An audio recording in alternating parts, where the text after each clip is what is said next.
The Telling, Montana. October 1957. The bedroom smelled of old wood and camphor, of medicines that could not cure and time that would not wait.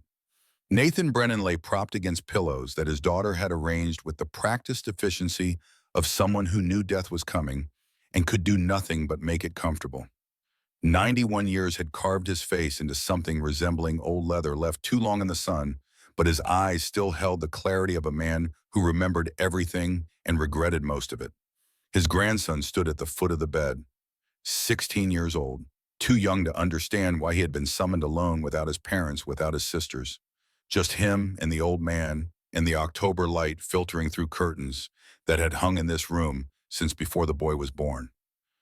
"Mike," the voice came out like gravel shifting in a creek bed. "Come closer.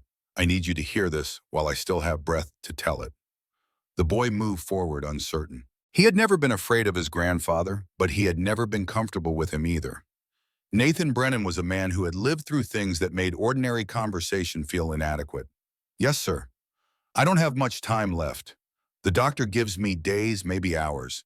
And there's something you need to know before I go. About the winter of 1879. About the man who saved my life. About the man I came to call father." Mike's face showed confusion. "But Grandpa, your father was William Hartley. You told us about him, the homesteader who died of consumption. William Hartley put me on this earth, but Elijah Brennan taught me how to be a man." Nathan's hand moved to the bedside table, trembling with effort, and came back holding three objects: a thin silver ring worn almost to transparency, a folding knife with a bone handle, an envelope yellowed with age, the seal broken long ago. "This is the story every Brennan needs to know. Sit down. Listen. And when I'm gone, you'll understand why we carry this name." Mike sat in the chair that had been positioned for him, that his mother had probably placed, knowing this moment would come. His grandfather's eyes fixed on something beyond the room, beyond the present, into a past that still lived in every breath he took. The winter of 1879 was the coldest anyone could remember. "I was 13 years old and my mother was dying. Not her body, her spirit. 4 months after we buried my father, she had nothing left. And then came the day the flowers spilled in the snow, and she fell to her knees and a stranger appeared through the storm." Nathan's eyes closed. When they opened again, they were looking at something the boy could not see. That was the day everything changed. The room seemed to shift. The October light dimmed, and in the old man's voice, another world began to take shape. The collapse, Wyoming Territory. February 14th, 1879. Grace Hartley's knees hit the frozen ground. The 50-pound flour sack split open. White powder mixed with white snow. She did not move to save it. She just knelt there, 5 children crying behind her, and waited for God to finish what winter had started. She had carried them all for 4 months alone. Today she could not carry any more. The flour had cost $2.75 at the Bridger Creek General Store. Everything she had left in the world. $37.50, hidden in the family Bible, meant it'd last until spring planting, until the homestead could be saved, until some miracle appeared that would keep them from freezing or starving or simply giving up. Now it bled into the snow, worthless. Grace stared at it, and something inside her chest cracked open like river ice in spring. 4 months. 4 months she had held it together. 4 months of chopping wood with blistered hands, of rationing beans, until the children's ribs showed through their clothes, of telling them Daddy was watching from heaven when she did not believe in heaven anymore.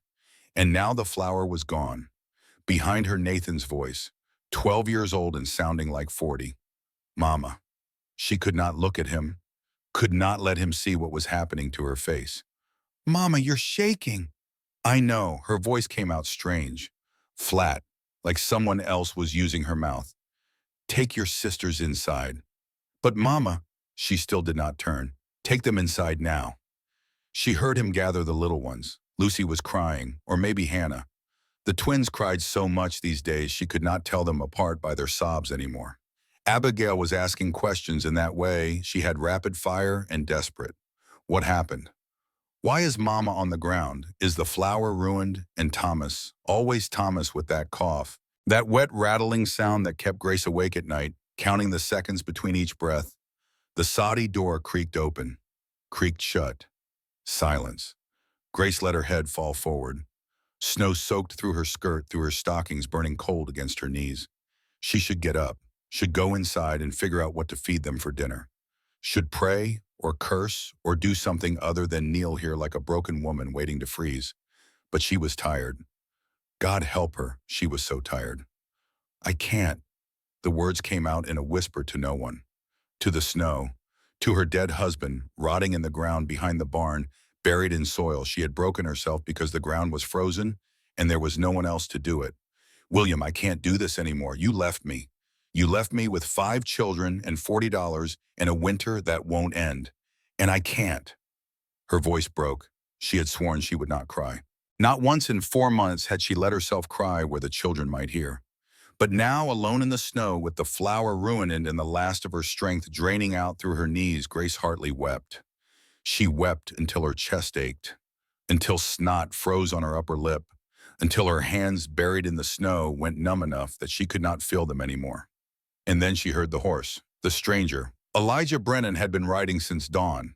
The storm had caught him halfway between Rollins and his cabin, and any sensible man would have found shelter and waited it out. But Eli had not been sensible in years. Sensible men did not live alone on mountains. Sensible men did not spend 7 winters talking to nobody but their horse and their ghosts. He pulled his collar up against the wind and squinted through the white. Another mile, maybe 2. Molly knew the way home better than he did. All he had to do was stay in the saddle and not freeze to death. Then he saw her. At first he thought it was a trick of the snow, a shadow, a drift shaped like something human. But shadows did not wear gray dresses. Shadows did not have hair coming loose from their pins, whipping in the wind like something wild and dying. Eli pulled up on the reins. The woman was on her knees in front of a soddy, the kind homesteaders built when they could not afford lumber. The roof sagged under snow weight. The door hung crooked, and she knelt there in the middle of it all, not moving, while white powder flour, he realized spilled flour, blew away around her. He should keep riding. That was his first thought, and he hated himself for it. But he had learned long ago that other people's troubles had a way of becoming your own, and he had enough troubles already. Enough ghosts, enough cold nights spent wondering if Margaret had forgiven him for not saving her if his son had ever drawn breath before. The woman swayed, just slightly, like a tree about to fall. Eli was off his horse before he knew he had moved. His boots crunched through snow. Heavy, steady, a man's gait honed by years of solitude and the kind of walking you did when there was nowhere to go but forward. He stopped 3 paces away, hat in his hands, because some part of him still remembered what his mother had taught him about approaching a lady in distress. "Ma'am." No response. She kept staring at the ruined flower like it held answers to questions he could not imagine. "Ma'am, you're going to freeze if you stay down there." Still nothing. He took another step, close enough now to see her hands were blue with cold, close enough to see the way her whole body trembled. "Can you hear me?" Something in that second question, not the tone of command, but something closer to genuine concern, made her lift her head. 43 years old, and Eli looked 50. 6'2", with shoulders broad enough to carry more than one man's share of sorrow. The war had carved lines into his face that peace had never smoothed. A bullet grazed above his left eyebrow from Shiloh in 62. Gray threading through the dark beard, eyes that had seen worse things than most men could imagine, and somehow kept seeing anyway. He stood there holding his hat snow-catching in his hair and looked at her with something that was not pity. Recognition, maybe, like seeing his own despair reflected in a stranger's face. "I can hear you," her voice hollow, used up. "I'm not deaf, I'm just done." The word hung between them. Done. Not tired, not struggling. Done. Eli blinked. Whatever he had expected her to say, it was not that. Done with what? Everything. She watched his face change as he processed it.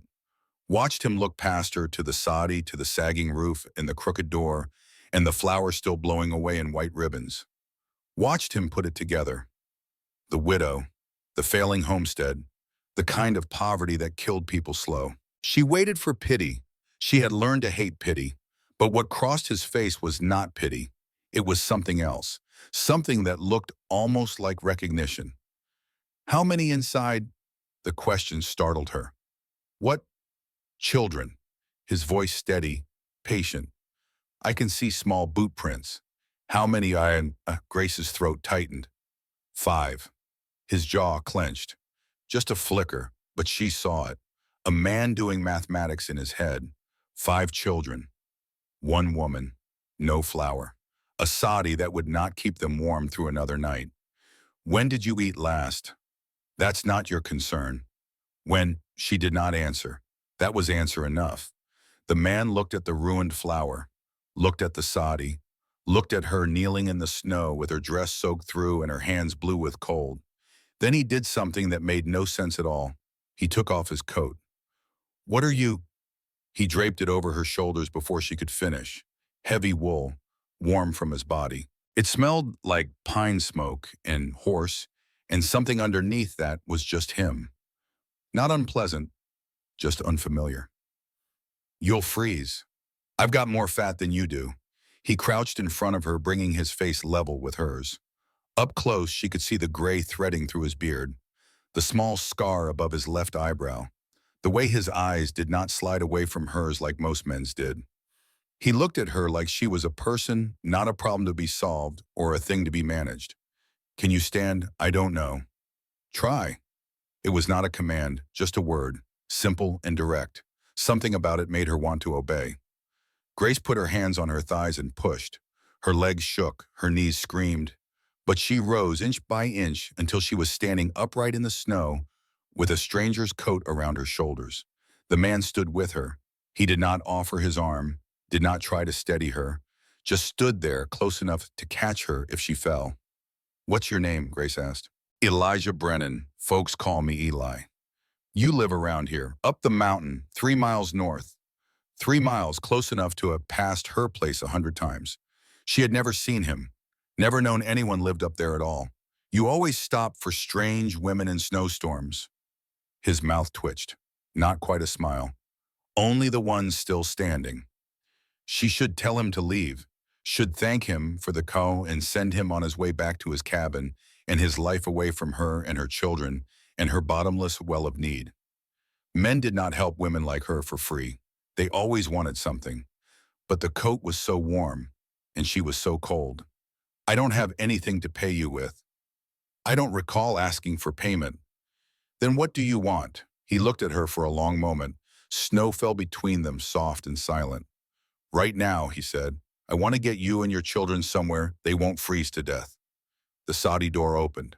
Nathan stood there, his father's hunting knife in his hand, face set in that expression Grace knew too well. The boy trying to be a man, the child forced to be a soldier. Mama, who is that? The protector. Nathan Hartley was 13 years old and had not been a child in 4 months, maybe longer, maybe since the day his father started coughing blood and everyone pretended not to notice. Since the day the word consumption entered their vocabulary like a curse they could not speak aloud. Since the morning his mother woke him before dawn and told him, voice flat and terrible, that his father had passed in the night. He stood in the doorway of the sadi, now one hand on the bone handle of his father's buck knife, and sized up the stranger with eyes that had learned not to trust anything that looked too good to be true.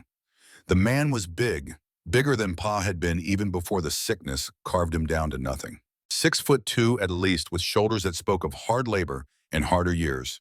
He wore a gun on his hip, a Colt Army model from the war, the kind Nathan had seen in the general store and knew cost more money than his family had ever possessed at one time.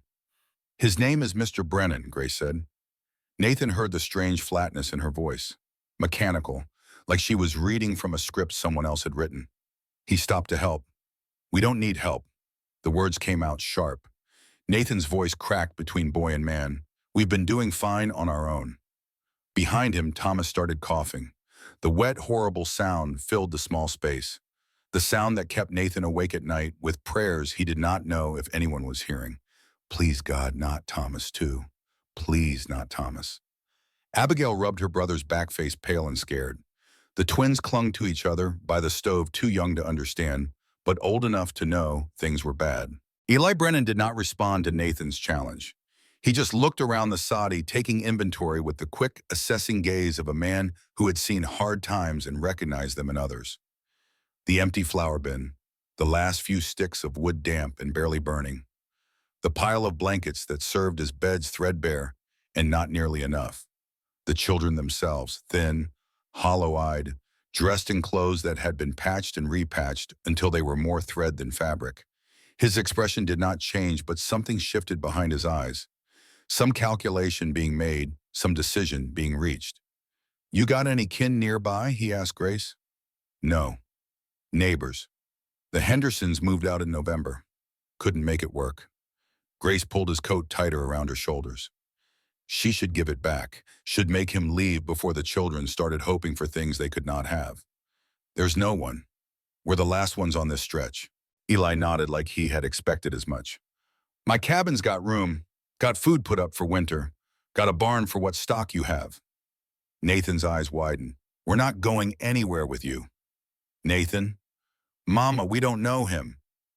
The boy's voice rose. He could be anyone. He could be. Eli's voice calm, level. He looked at Nathan like he was talking to an equal, not a child. "You're right to be careful. Only fools trust strangers, and you don't seem like a fool." Nathan's hand tightened on the knife, but he did not interrupt. "Here's what I know," Eli continued. "That stove won't keep you warm tonight. You're almost out of wood. And that cough," he nodded towards Thomas, "that cough needs a warm room and hot food, not a drafty soddy with nothing in the pantry." Thomas chose that moment to double over with another fit. The sound was worse than before. Deeper, wetter, like something was tearing loose inside his chest. Grace moved without thinking. She knelt beside him, hand on his back, feeling his small ribs heave under her palm. "Breathe, baby. Breathe slow." "It hurts, Mama." I know it hurts." She looked up at Eli. He was watching Thomas with an expression she could not quite read.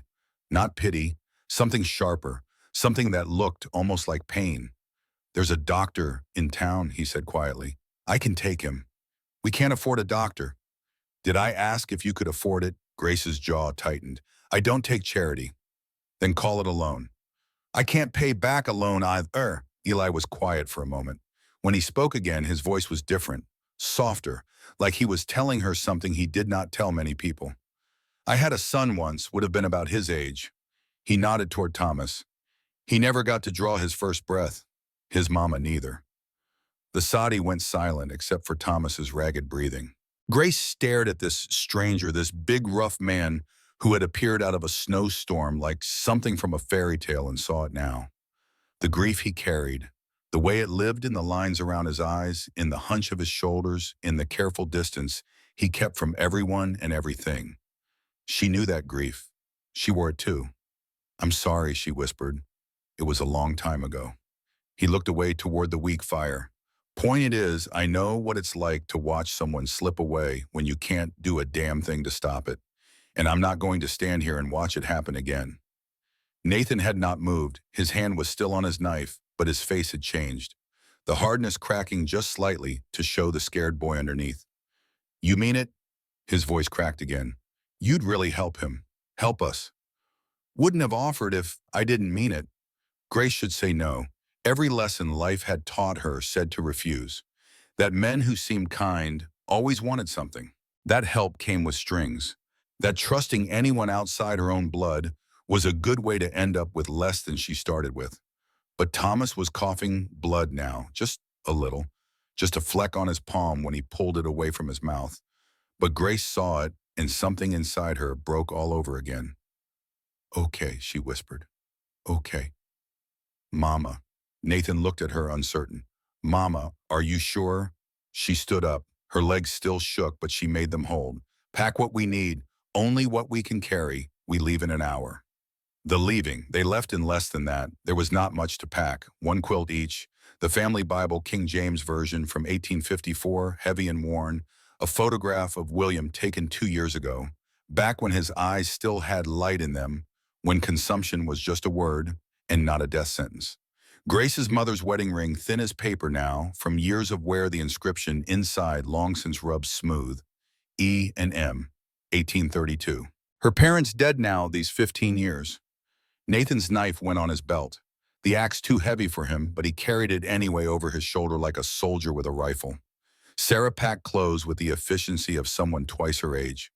The twins held hands and watched everything with wide, scared eyes. Thomas was too weak to help.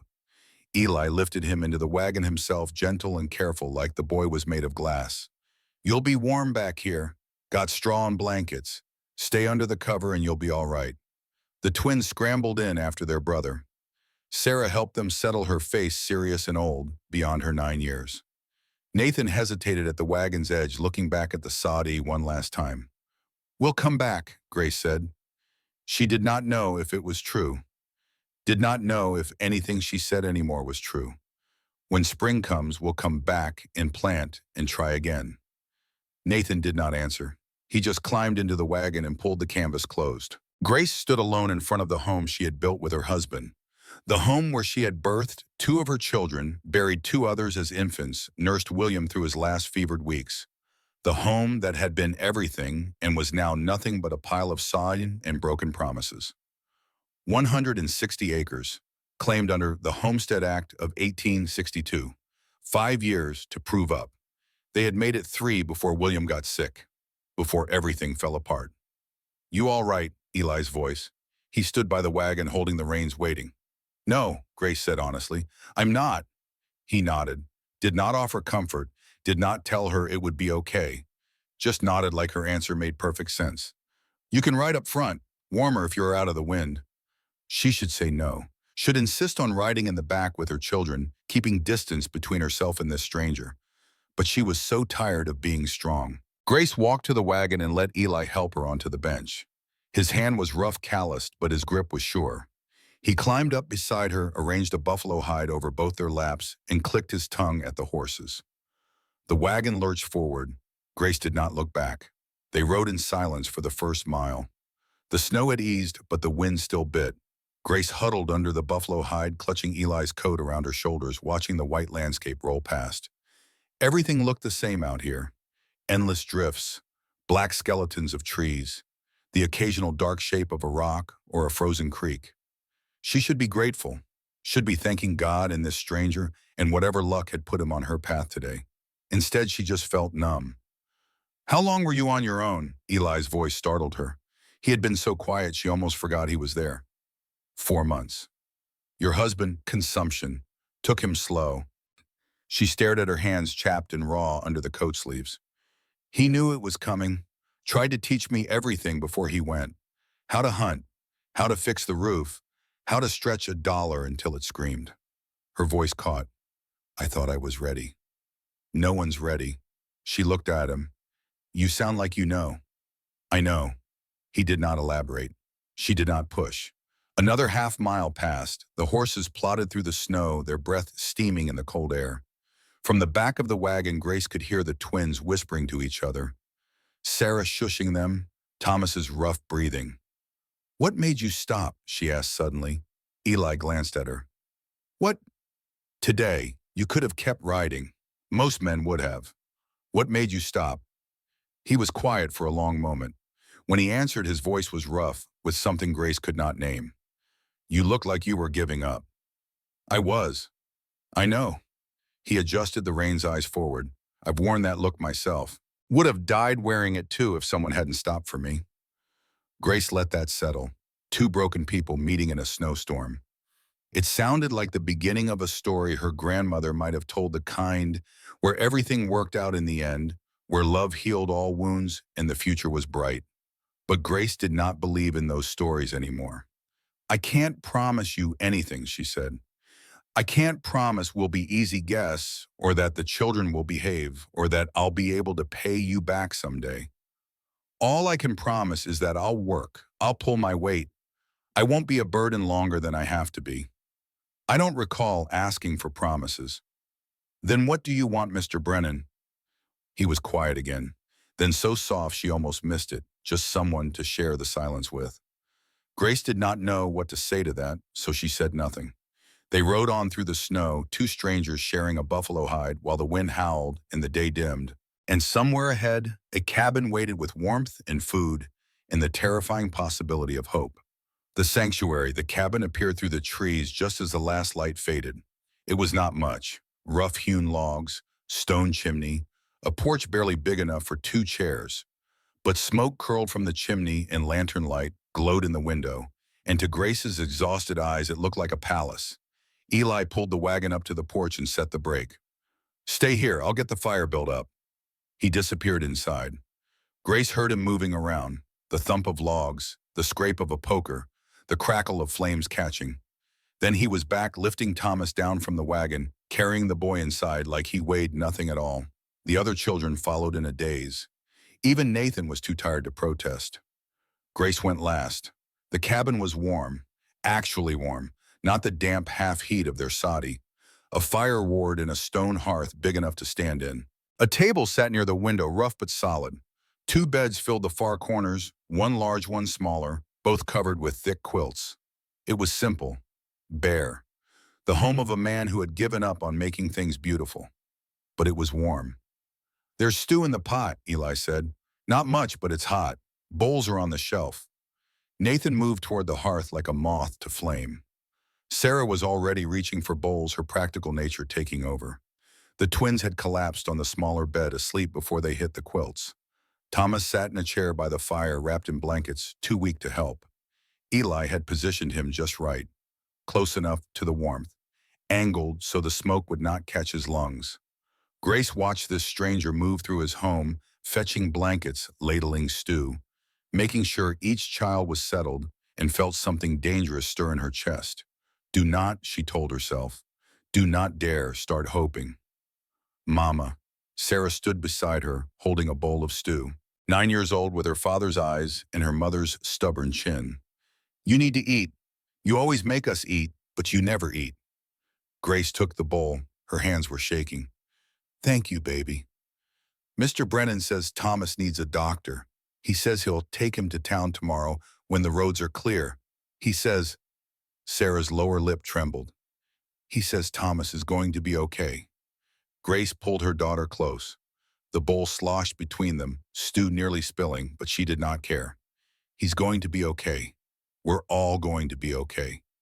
She did not believe it, but for the first time in 4 months, she wanted to. Later, after the children had eaten and been tucked into beds and corners, after the fire had been banked and the lanterns dimmed, Grace stood on the porch watching the snowfall. Eli joined her without a word. He had given her back his coat, but he stood there in just his shirt, arms crossed against the cold like he did not feel it. "They asleep?" he asked. "Most of them. Nathan's keeping watch." "Smart boy. He's had to grow up too fast." They stood in silence for a while. The snow whispered down soft and endless, covering the world in white. "I meant what I said," Grace finally told him. "I'll work. I'll earn our keep. I won't—" "Grace, fine." She stopped. It was the first time he had used her name. "You don't have to earn anything." His voice was quiet. "You just have to let yourself rest." "I don't know how anymore." "Then learn." He looked at her, and in the dim light from the window, his eyes were gentle. "You got time now. You got a roof and a fire, and someone to watch the door while you sleep. Let that be enough for tonight." Grace wanted to argue, wanted to tell him that she could not just rest, that 4 months of survival had wound her so tight she had forgotten how to stop, that if she let go for even a second, everything she had been holding back would come flooding out and she would never put herself together again. But she was so tired. "Okay," she whispered. "Okay, just for tonight." She turned toward the door. "Tomorrow we figure out the rest." "Tomorrow," he agreed. She went inside, closed the door behind her, and collapsed into the chair by the fire. The warmth wrapped her around her like an embrace. From the bed in the corner, she could hear Thomas's breathing, still rough but steadier than before. The twins were curled together like puppies. Nathan sat against the wall, his father's knife in his lap, but his eyes were closed. They were safe. For the first time in months, they were safe. Grace put her face in her hands and wept. And outside, Eli stood on the porch alone, watching the snowfall, thinking about the woman inside with 5 children and a broken heart and strength she did not even know she had. He had told himself he was done. Done with people, done with hope, done with anything that might crack open the grief he had been carrying for 7 long years. But then he had seen her kneeling in the snow, and something had shifted, something that felt terrifyingly like the beginning. The morning after, Grace woke to the smell of coffee. For a moment, she did not know where she was. The warmth confused her, the softness beneath her back, the absence of wind whistling through cracks in the walls. Then it came back. The snowstorm, the stranger, the wagon ride through the dark. She sat up too fast, her head spun. Easy, Eli's voice. He stood by the stove pouring coffee into a tin cup. Morning light slanted through the window, catching dust motes in the air. Children fed and warm. The boy's been up since dawn, watching me like I might steal the silver. A ghost of a smile crossed his face. Don't think he blinked once. Grace looked around. Nathan sat in the corner, his father's knife still in his lap, dark circles under his eyes. The twins were awake now, sitting on the bed with Sarah whispering and pointing at things around the cabin. Thomas. Where was Thomas? Still sleeping, Eli said, reading her face. His fever broke about an hour ago. Grace's breath caught. It broke. Checked him myself, he's cooler now. Still needs a doctor, but he made it through the night. 4 months of fear, 4 months of listening to that cough get worse and worse. 4 months of wondering which morning she would wake up to find him cold and still. And now his fever had broken. Thank you, she whispered. Eli shrugged like it was nothing. Fire did the work, just needed to get him warm. He brought her the coffee. Their fingers brushed when she took it. Grace pulled back like she had touched a hot stove. Eli did not seem to notice. Or if he did not say anything. I'll ride to town once the road's clear. Doc Pearson owes me a favor. He'll come out, check the boy proper. I told you I can't pay. And I told you I don't recall asking. Grace's jaw tightened. She was not used to this. Being helped without being asked for something in return. It made her feel off balance. Vulnerable. Like standing on ice that might crack at any moment. Why are you doing this? Eli paused. He had turned back to the stove, but now he stood still, his broad shoulders tense under his shirt. Does it matter? It matters to me. He was quiet for a long moment. When he spoke, his voice was rough. Because I spent 7 years alone in this cabin, telling myself I didn't need anyone. Telling myself the silence was enough. He turned to face her. It wasn't. Grace did not know what to say, so she just sat there holding her coffee, watching this strange, quiet man who had appeared out of a snowstorm and turned her world upside down. Nathan chose that moment to stand up. Mama, can I talk to you outside? Grace looked at Eli. He nodded once, then turned back to the stove like the conversation had never happened. She followed her son onto the porch. The morning was bright and bitter cold. Snow covered everything, turning the world into a sea of white. The mountains rose in the distance, purple and massive against the pale sky. Nathan rounded on her the moment the door closed. We can't stay here. Nathan, we don't know him, Mama. We don't know anything about him. The boy's face twisted. She could see the war inside him, the child who wanted to trust fighting against the man he had been forced to become. Papa would have wanted us to be careful. The words hit her like a slap. Grace took a breath, steadied herself. Your papa is gone, Nathan. He's been gone for 4 months, and I have done everything to keep this family together. I sold his rifle. I sold my mother's silver. I buried 2 stillborn babies and a husband, and I kept going because you and your sisters needed me to keep going. Her voice cracked. She swallowed hard. But I can't do it alone anymore. I am tired, Nathan. I am so tired I can barely stand. And if this man wants to help us, if he wants to give us a roof and food and a chance to survive the winter, then I am going to let him, because the alternative is watching your brother die. Nathan stared at her. His chin trembled. I'm scared, Mama. Grace pulled him close. He was too old to be held like this, too proud to want it. But she held him anyway. He buried his face in her shoulder and shook. I know, baby. I'm scared too. What if he's not what he seems? Then we'll figure it out together. But right now, he's all we have. She held her son for a long moment. When she finally let go, his eyes were red, but his jaw was set. I'll keep watch, he said. I know you will. They went back inside. The revelation, the next 3 days passed in a strange, suspended quiet. Eli rode to town on the second morning and came back with Doc Pearson before sunset. The doctor was a thin, tired-looking man with gray hair and whiskey on his breath, but his hands were steady when he examined Thomas, and his eyes were kind. He pulled out a wooden stethoscope, the Leonec design from the 70s, and listened to the boy's chest with the practiced concentration of a man who had heard too many death rattles to take anything for granted. Lung fever, he told Grace afterward. Bad, but not the worst I've seen. Keep him warm, keep him fed, keep him resting. I'll leave some medicine. Give him a spoonful, morning and night. Will he be all right? Doc Pearson hesitated. Just a moment, but Grace saw it. Her knees went weak. She grabbed the edge of the table to steady herself. He's young bodies fight hard, but you got him here just in time. Another week in that soddy and we'd be having a different conversation. Grace's vision blurred. She blinked hard. Thank you, she managed. The doctor looked at her for a long moment, then at Eli standing silent by the fire. You're lucky. This one doesn't take in strays. Must have seen something special in you. Eli's face did not change. Just doing what any man would do. No, Doc Pearson shook his head. You ain't, and we both know it. He left with a promise to return in a week to check on Thomas. Grace stood at the window and watched his wagon disappear down the mountain road. He's right, you know, she said without turning.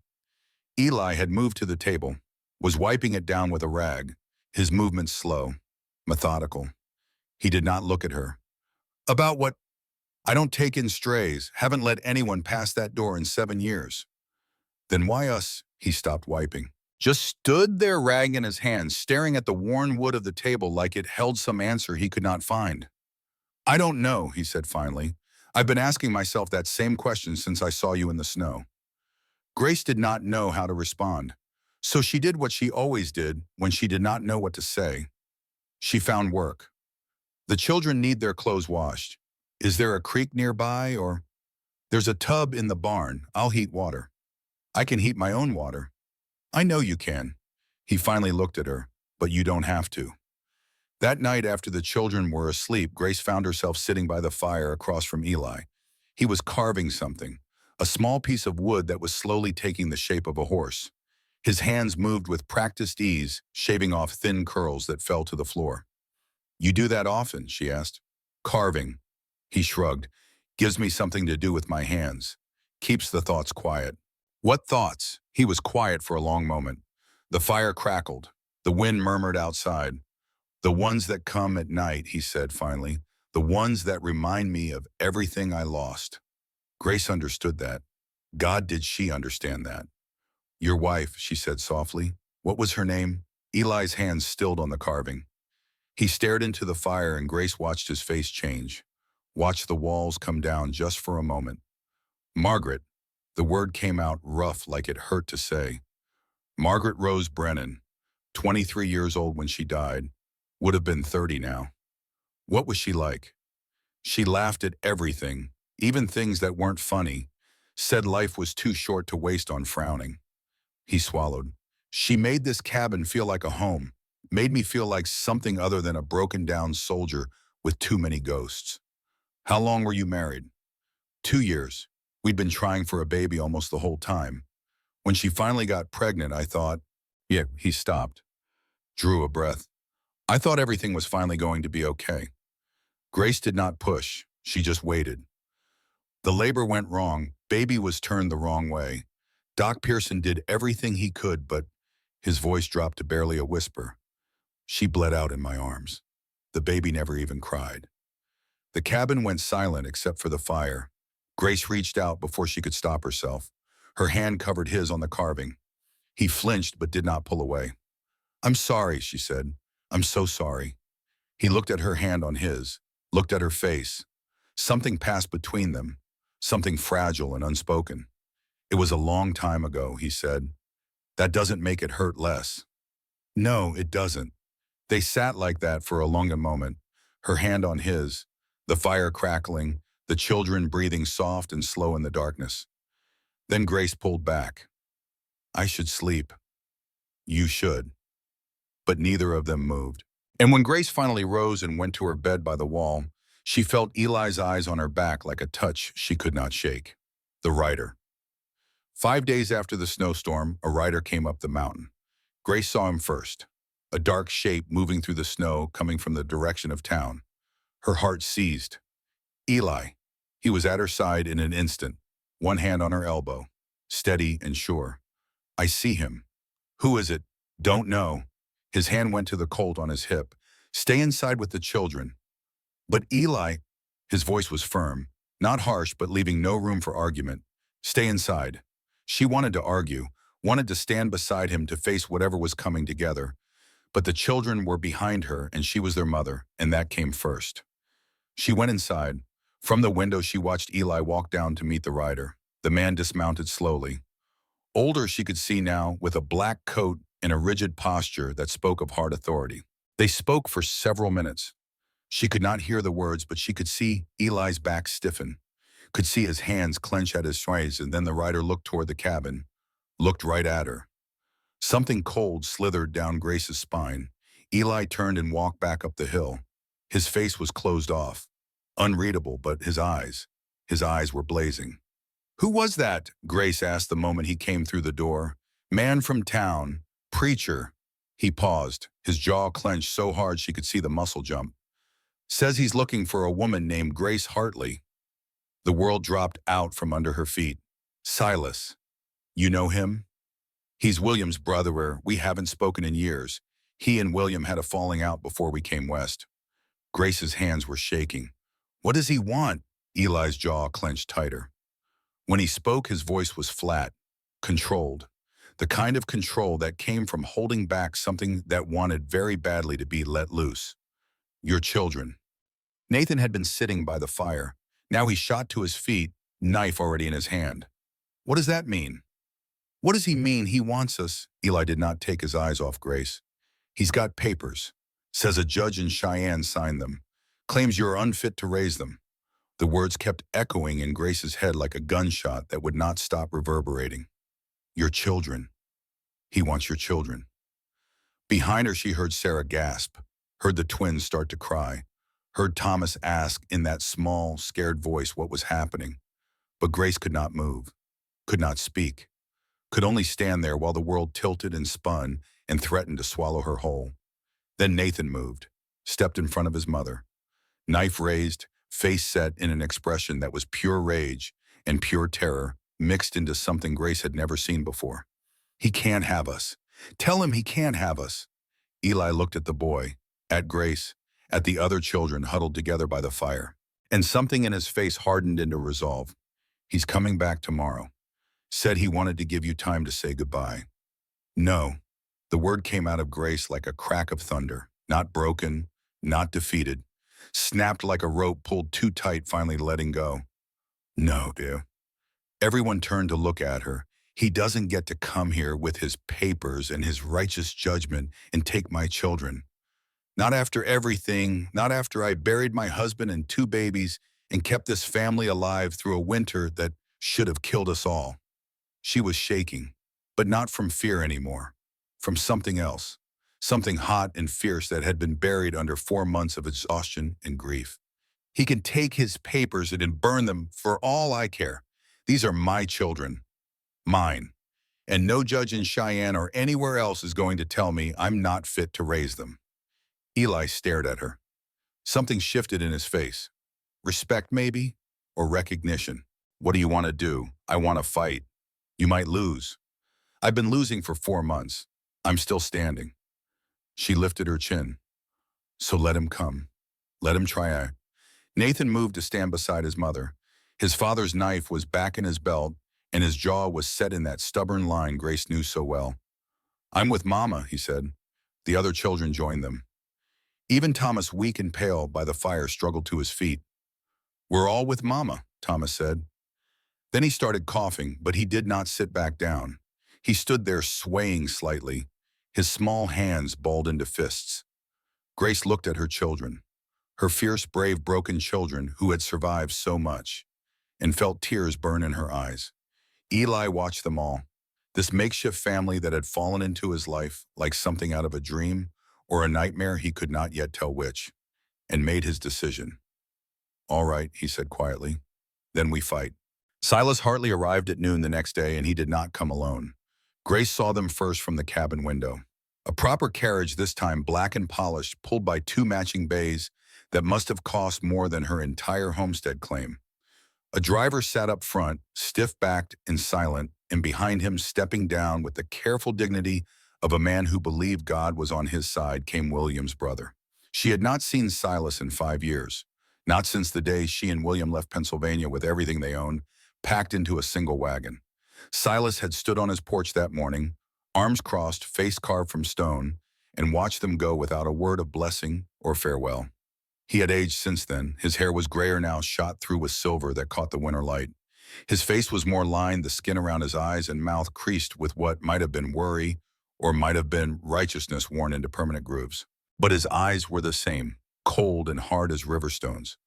Grace, his voice was smooth, practiced, the voice of a man who gave sermons to crowded churches and expected to be obeyed. I hoped you'd had time to come to your senses.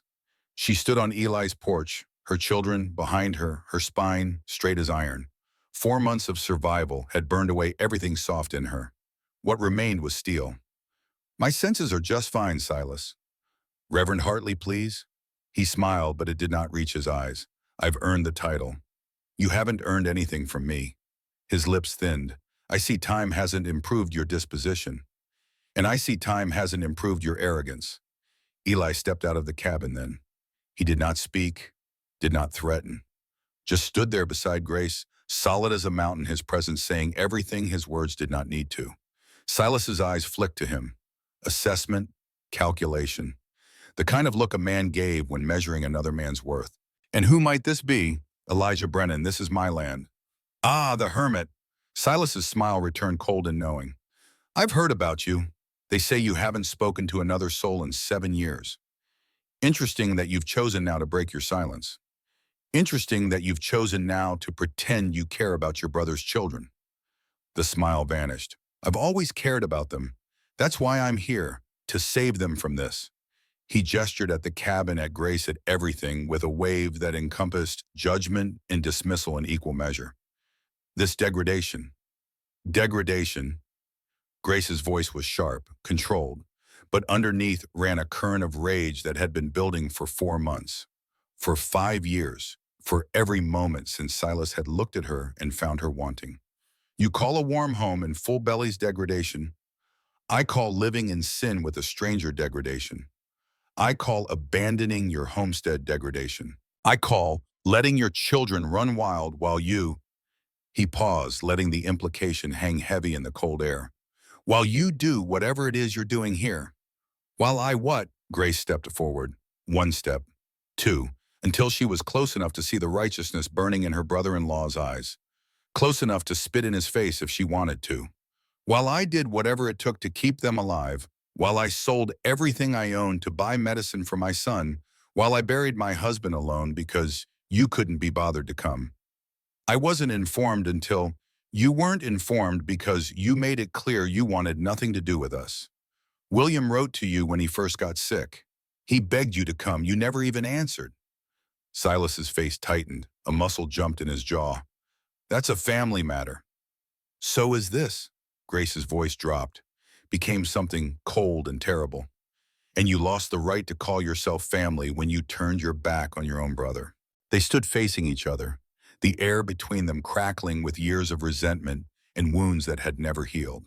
Behind Grace, she could hear the children breathing, could feel Nathan's presence like heat against her back. Silas pulled a folded paper from his coat. This says otherwise. He held it out. Grace took it with hands that wanted to shake but refused to give him the satisfaction. The paper was official, stamped and signed. Her name spelled out in cold legal language that turned her life into evidence of failure. The mother, Grace Hartley, having demonstrated an inability to provide suitable care. Living conditions deemed inadequate. Moral character called into question. The words blurred. Grace blinked hard, forced them back into focus. Who told them this? She demanded. Who gave them these lies? They're not lies. They're observations from concerned citizens who've seen the state of your homestead. Silas's voice dripped with false sympathy, the kind that was really just cruelty dressed up in concern. The county surveyor passed by 2 weeks ago. He reported a collapsed roof, starving livestock, children without proper clothing. He paused. Let it sink in. I'm not trying to punish you, Grace.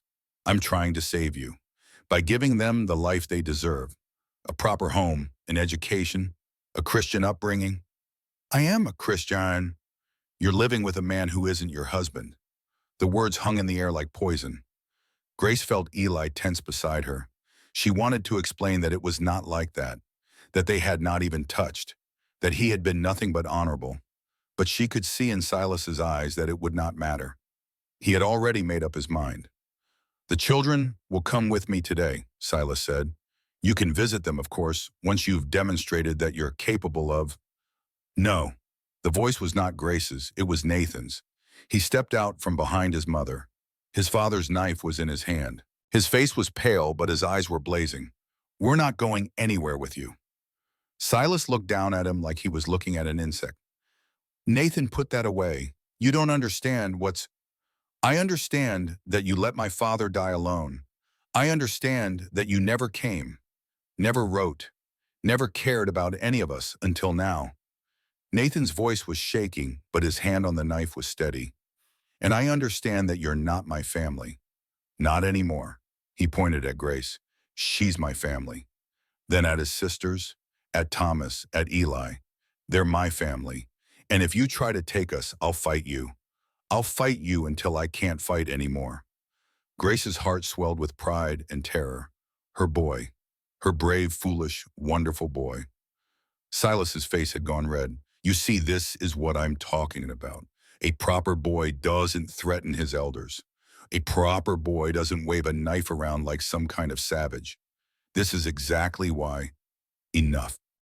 Eli's voice was quiet, but it cut through Silas's tirade like a blade. He took a step forward. Silas took a step back. I've been listening to you talk for 10 minutes now, and I haven't heard one word about what's best for these children. All I've heard is what's best for you, for your reputation, for your sense of righteous superiority. Another step. Silas backed up again, his composure cracking just slightly. You want to talk about Christian upbringing? Here's what I know about Christianity. I know it says to care for widows and orphans. I know it says to love your neighbor as yourself. I know it says to judge not lest ye be judged. Eli's voice was soft, but every word landed like a hammer blow. And I know that Jesus spent his time with sinners and outcasts, not with men in fancy coats who look down their noses at people who've got less than them. He stopped just a foot from Silas now, close enough to touch, close enough to break. So you can take your papers and your judge and your Christian charity, and you can get off my land, because these children aren't going anywhere. The silence stretched long and thin. Then Silas smiled. It was not a pleasant expression. You think you can stop the law? You think standing there with your guns and your threats changes anything? He looked at Grace over Eli's shoulder.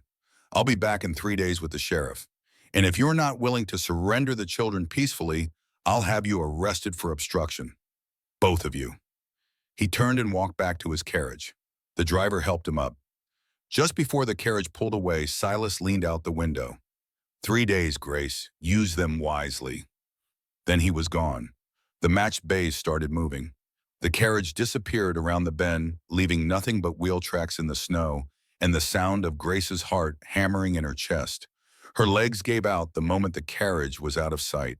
She would have hit the ground if Eli had not caught her. I've got you, he murmured. The same words he had spoken that first day in the snow. I've got you. 3 days. Her voice was barely a whisper. That's not enough time. That's not... It's enough. How is it enough? He helped her to the porch steps, lowered her gently.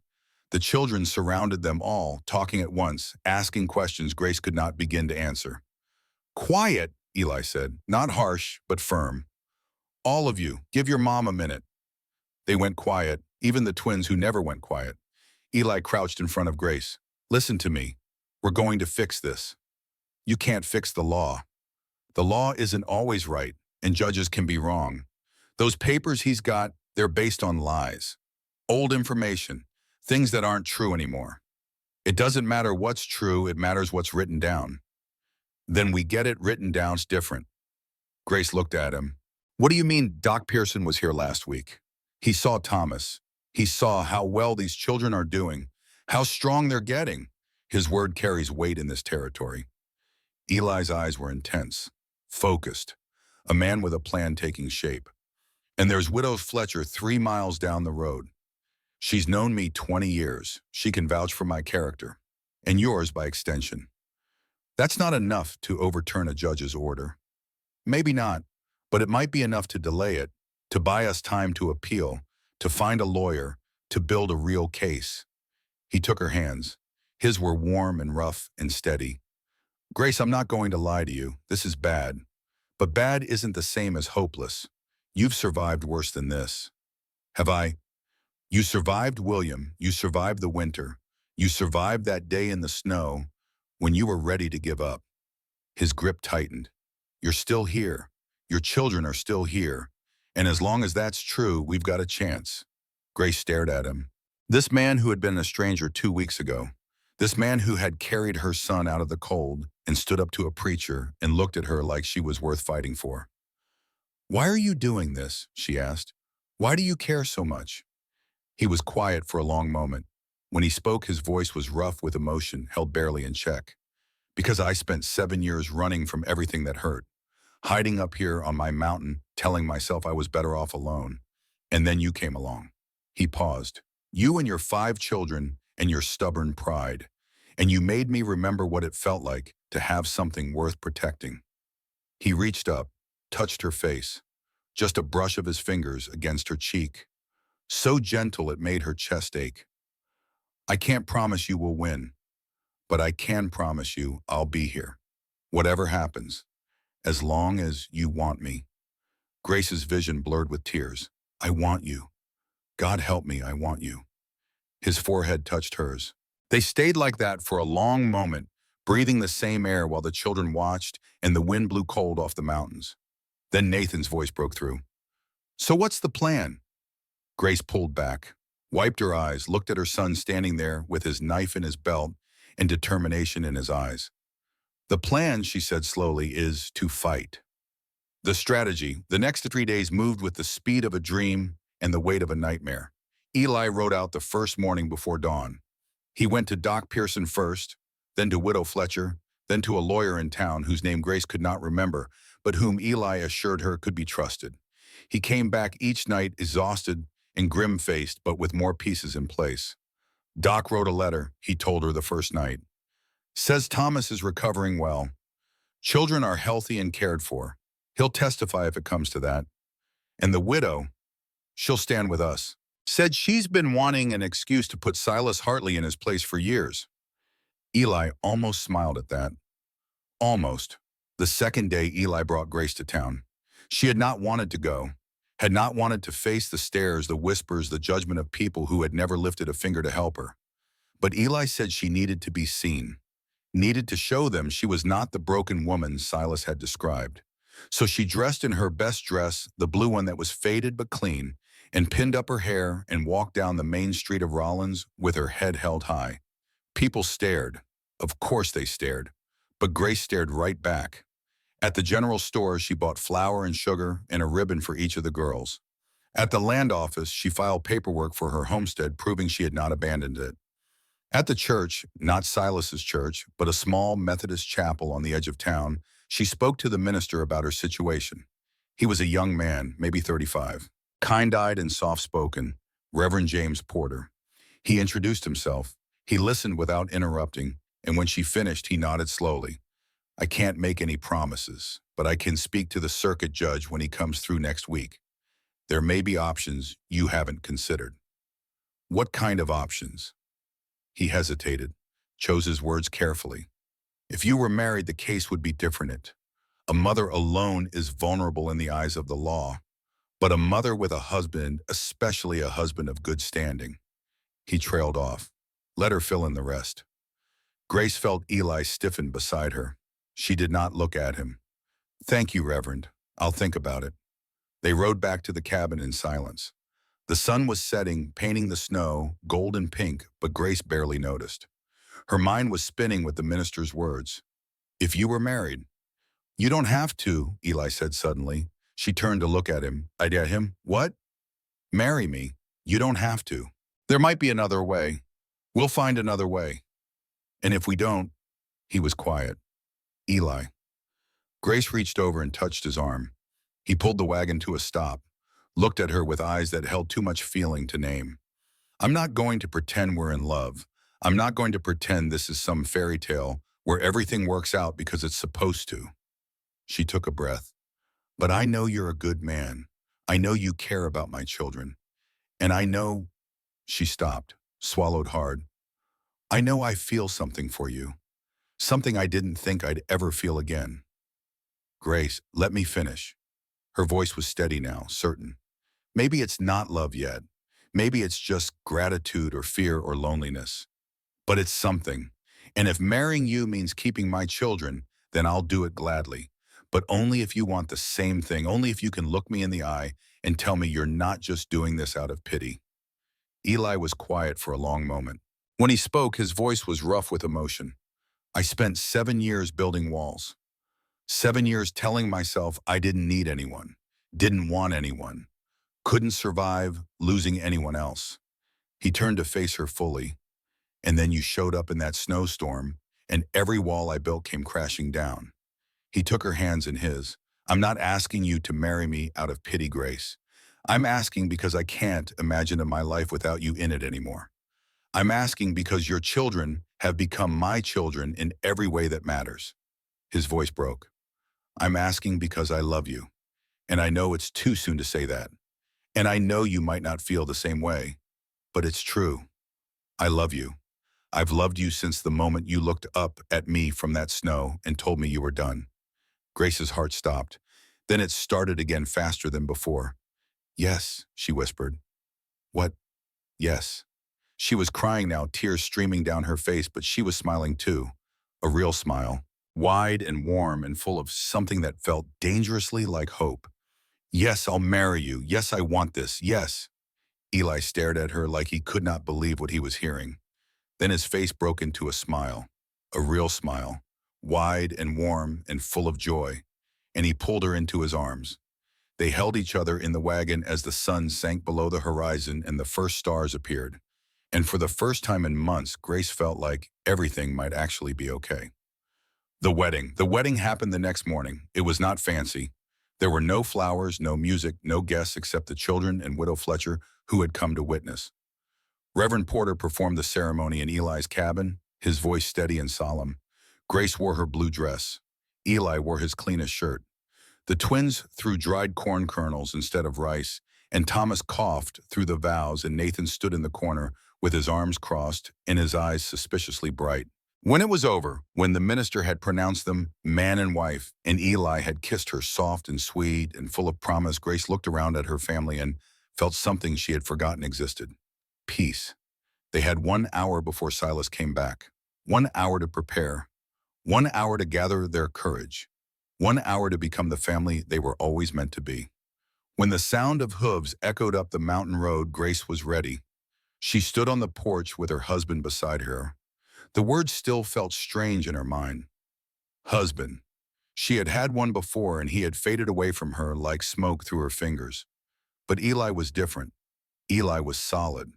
Real. Standing next to her like he had been there, all along, like he had been waiting for her his whole life. The carriage came into view, and this time it was not alone. 2 riders flanked it, men with badges pinned to their coats and rifles across their saddles. The sheriff himself rode in front, a heavy-set man with a gray mustache and tired eyes. Behind them all came Silas's black carriage, polished and gleaming like something from another world. Grace's heart pounded. Her palms were slick with sweat. But she did not move, did not flinch. Remember what we talked about, Eli murmured. I'll do the talking at first. When the time comes, you'll know. She nodded. Her throat was too tight to speak. The procession stopped at the edge of the property. The sheriff dismounted, first his boots crunching in the snow. He looked up at the cabin, at Grace and Eli's, on the porch, at the faces of the children peering through the window. Mrs. Hartley, he called. Mrs. Brennan, Grace corrected. Her voice came out stronger than she expected. As of this morning, the sheriff's eyebrows rose. He glanced back at Silas, who was climbing down from his carriage with a look of barely contained fury. What did you say? I said my name is Grace Brennan now. I was married this morning by Reverend Porter from the Methodist church in town. She held up her left hand, showing the simple band Eli had placed there an hour ago. Thin gold, warm against her skin. I have the certificate inside if you'd like to see it. Silas's face had gone red. This is a trick, a desperate ploy to— It's not a trick, Eli interrupted. His voice was calm, measured, but underneath ran steel. It's a legal marriage, witnessed and recorded. I've got the papers to prove it. The sheriff looked between them, clearly uncertain. This was not what he had been expecting. Reverend Hartley, he said slowly, you told me we'd be collecting children from an unfit mother living in sin. That don't appear to be the situation. The situation is exactly as I described it, Silas snapped. She was living with this man unmarried for weeks. The marriage is clearly a sham designed to circumvent the law. With respect, Reverend, the law doesn't much care about the reasons behind a marriage. It cares about whether it's legal. The sheriff turned back to Grace. Ma'am, is this man your husband of your own free will? Yes. And you want to stay here with him, raising your children? More than anything. The sheriff nodded slowly. He pulled off his hat and ran a hand through his thinning hair. Well, Reverend, I'm not sure what you want me to do here. The court order was for custody of children belonging to an unmarried widow living in unsuitable conditions. This woman is married now. That changes things. It changes nothing. Silas stepped forward, his voice rising. The judge's order is clear. Those children are to be removed and placed in my custody. The judge's order was based on information you provided. A new voice joined the conversation. Doc Pearson stepped out from behind the cabin where he had been waiting. Information that wasn't entirely accurate. Silas's eyes narrowed. And who are you, Siam? Henry Pearson. I'm the doctor for this territory. I've been treating the Hartley boy, pardon me, the Brennan boy for lung fever these past 2 weeks. He held up a folded paper. I've got a full medical report here, Sheriff. Those children are healthy, well-fed, and well cared for. Better than most I see in proper towns. That's one man's opinion, Silas said dismissively. It's a licensed physician's professional assessment. Doc Pearson's voice was sharp, and I'd be happy to testify to it in any court in the territory. As would I. Widow Fletcher appeared from the other side of the cabin. She walked with a cane, but there was nothing frail about the way she planted herself next to Grace. Her gray hair was pulled back in a severe bun, and her eyes were hard as flint. Martha Fletcher, I've lived in this territory for 32 years. I knew Eli Brennan's father before him, and I've visited this cabin 3 times in the past week to check on these children. And your assessment, ma'am, the sheriff asked. My assessment is that Grace Brennan is one of the finest mothers I've ever seen. She came through a winter that would have killed most men, kept 5 children alive on nothing but grit and prayer, and never once complained or asked for handouts. She turned to look at Silas, which is more than I can say for some people who call themselves Christians. Silas's face was purple now. This is absurd. These people are obviously in collusion. Collusion. The sheriff's voice had gone cold. Reverend, you brought me up here on a 2-hour ride to take children away from their mother. You told me she was living in squalor, that the children were starving, that she was an immoral woman unfit to raise them. He looked at the cabin, at Grace in her clean dress, at the faces of healthy children in the window. What I'm seeing is a clean cabin, healthy kids, and a woman who just got married to a respected landowner. He put his hat back on.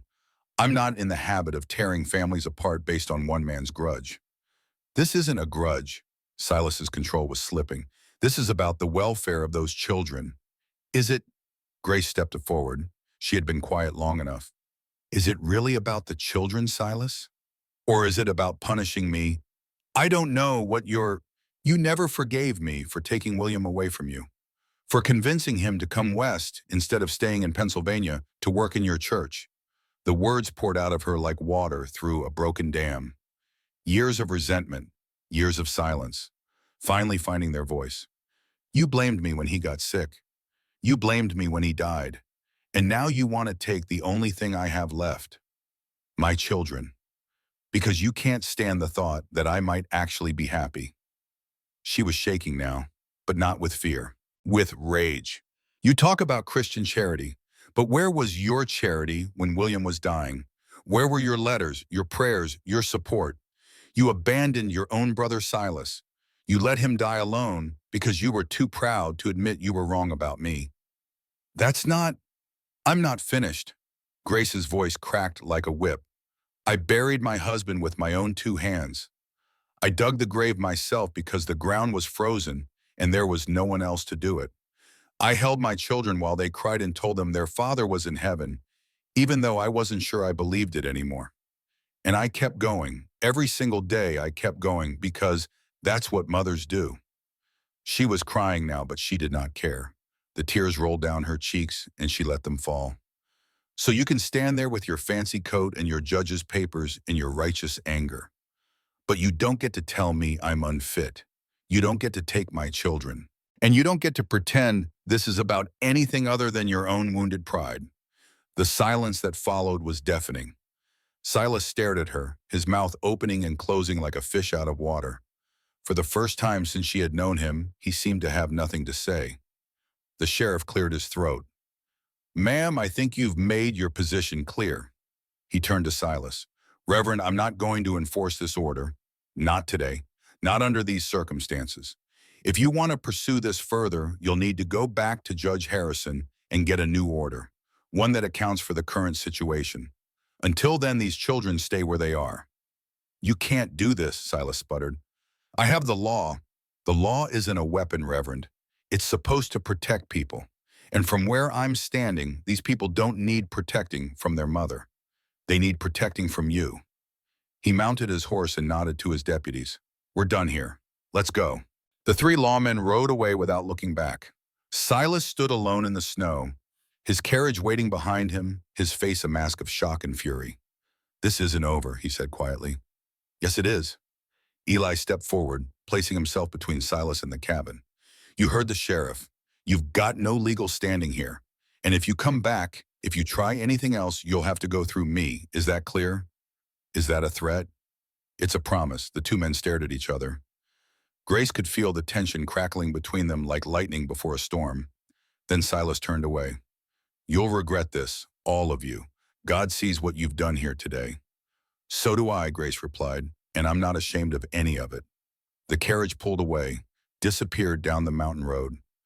Grace watched until it was gone, until the sound of hooves faded into silence, until there was nothing left but the wind and the snow and the steady presence of her husband beside her. Then her knees buckled. Eli caught her before she hit the ground. I've got you. She clung to him, shaking, laughing, crying all at once. The children came pouring out of the cabin surrounding them, asking questions, demanding explanations. The twins were crying. Thomas was coughing. Nathan stood apart, his face unreadable. Is it over? Sarah asked. Mama, is it really over? Grace looked at her daughter, her beautiful, brave daughter, who had grown up too fast, and felt her heart overflow. It's over, baby. It's over. But even as she said it, Grace knew it was not quite true. Silas was not a man who accepted defeat easily, and 3 weeks later, when the letter arrived from Cheyenne, her worst fears were confirmed. The envelope was thick, official, the territorial seal pressed into red wax that had already been broken by someone at the post office because privacy was a luxury no one in Wyoming territory could afford. Grace's hands shook as she unfolded the document inside. Notice of appeal. The words jumped out at her like accusations. Reverend Silas Hartley hereby appeals the decision of Sheriff Thomas Garrett. A new hearing has been scheduled before Judge Robert Harrison at the Territorial Courthouse in Bridger Creek, March 10, 1879. All parties required to appear. He appealed. Grace's voice came out flat, dead. He appealed. Eli took the letter from her hands, read it quickly. His jaw tightened, but his voice stayed calm. We'll fight it again, as many times as we have to. We can't fight the law forever. We can fight it as long as it takes. But Grace heard the uncertainty underneath his words, the fear he was trying to hide, because they both knew what this meant. 3 weeks until the hearing, 3 weeks to build a case, 3 weeks to find a lawyer who could stand up to whatever arguments Silas and his expensive attorney would bring. 3 weeks to prove she was fit to be a mother. Nathan appeared in the doorway. He had been outside chopping wood. His face was red from cold and exertion, and his eyes were dark with something Grace did not like. What's wrong?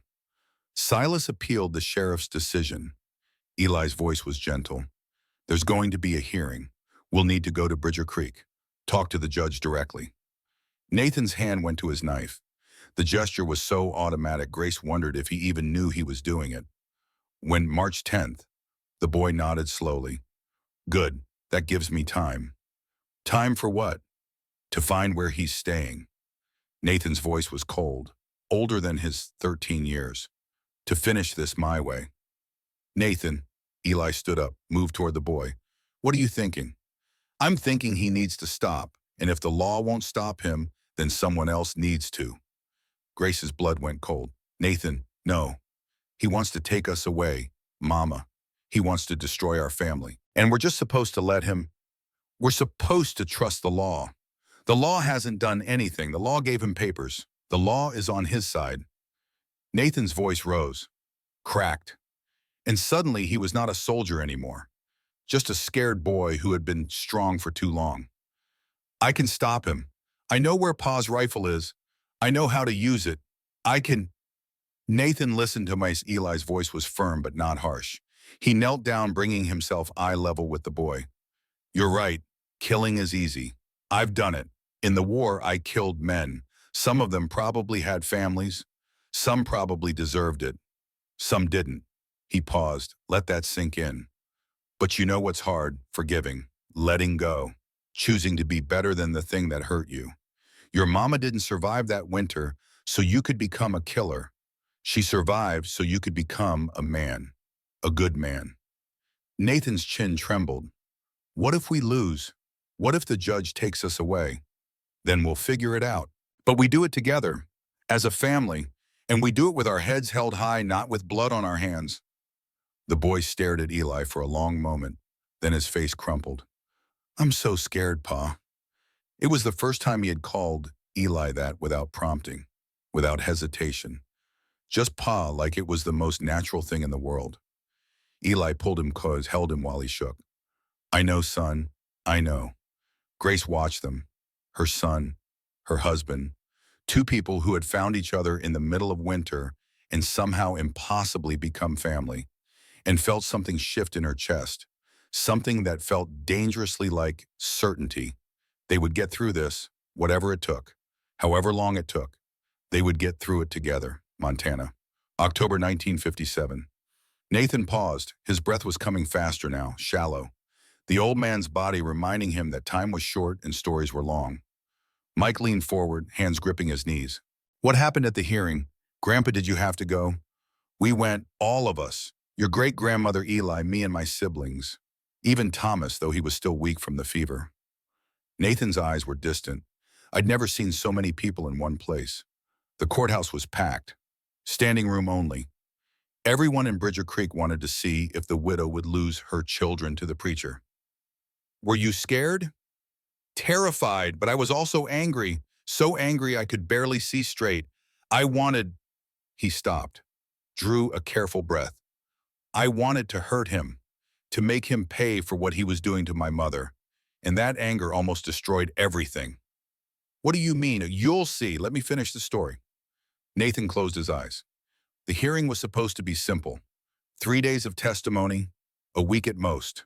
It turned into something else entirely. Something that changed not just our family, but the whole territory. The hearing. The Bridger Creek Courthouse was the finest building in town. 2 stories of whitewashed wood with real glass windows and a copper roof that had turned green with age. It had been built in 1872 with money from the territorial government, back when people still believed Wyoming might become something more than a collection of trading posts and cattle ranches scattered across endless prairie. Inside the main courtroom could seat maybe 60 people if they packed in tight. On March 10, 1879, there were at least 80 trying to fit into those seats. The rest stood against the walls or crowded in the doorway, craning their necks to see. Grace sat at a table near the front with Eli on one side and Mr. Benjamin Reed, their lawyer, on the other. Reed was 44 years old with thinning hair and spectacles that kept sliding down his nose. He had been practicing law in Wyoming for 15 years and had a reputation for taking cases nobody else wanted, the kind of cases where right and wrong were clear, but winning was not guaranteed. Behind them, the children sat in the front row. Nathan with his jaw set and his eyes burning. Sarah with her hands folded in her lap like she was praying. The twins holding hands so tight their knuckles were white. Thomas coughing occasionally into a handkerchief, but looking stronger than he had 2 months ago. Across the aisle, Silas sat with his lawyer, Mr. Edmund Cunningham, late 50s, expensive suit, the kind of man who charged by the hour and made sure everyone knew it.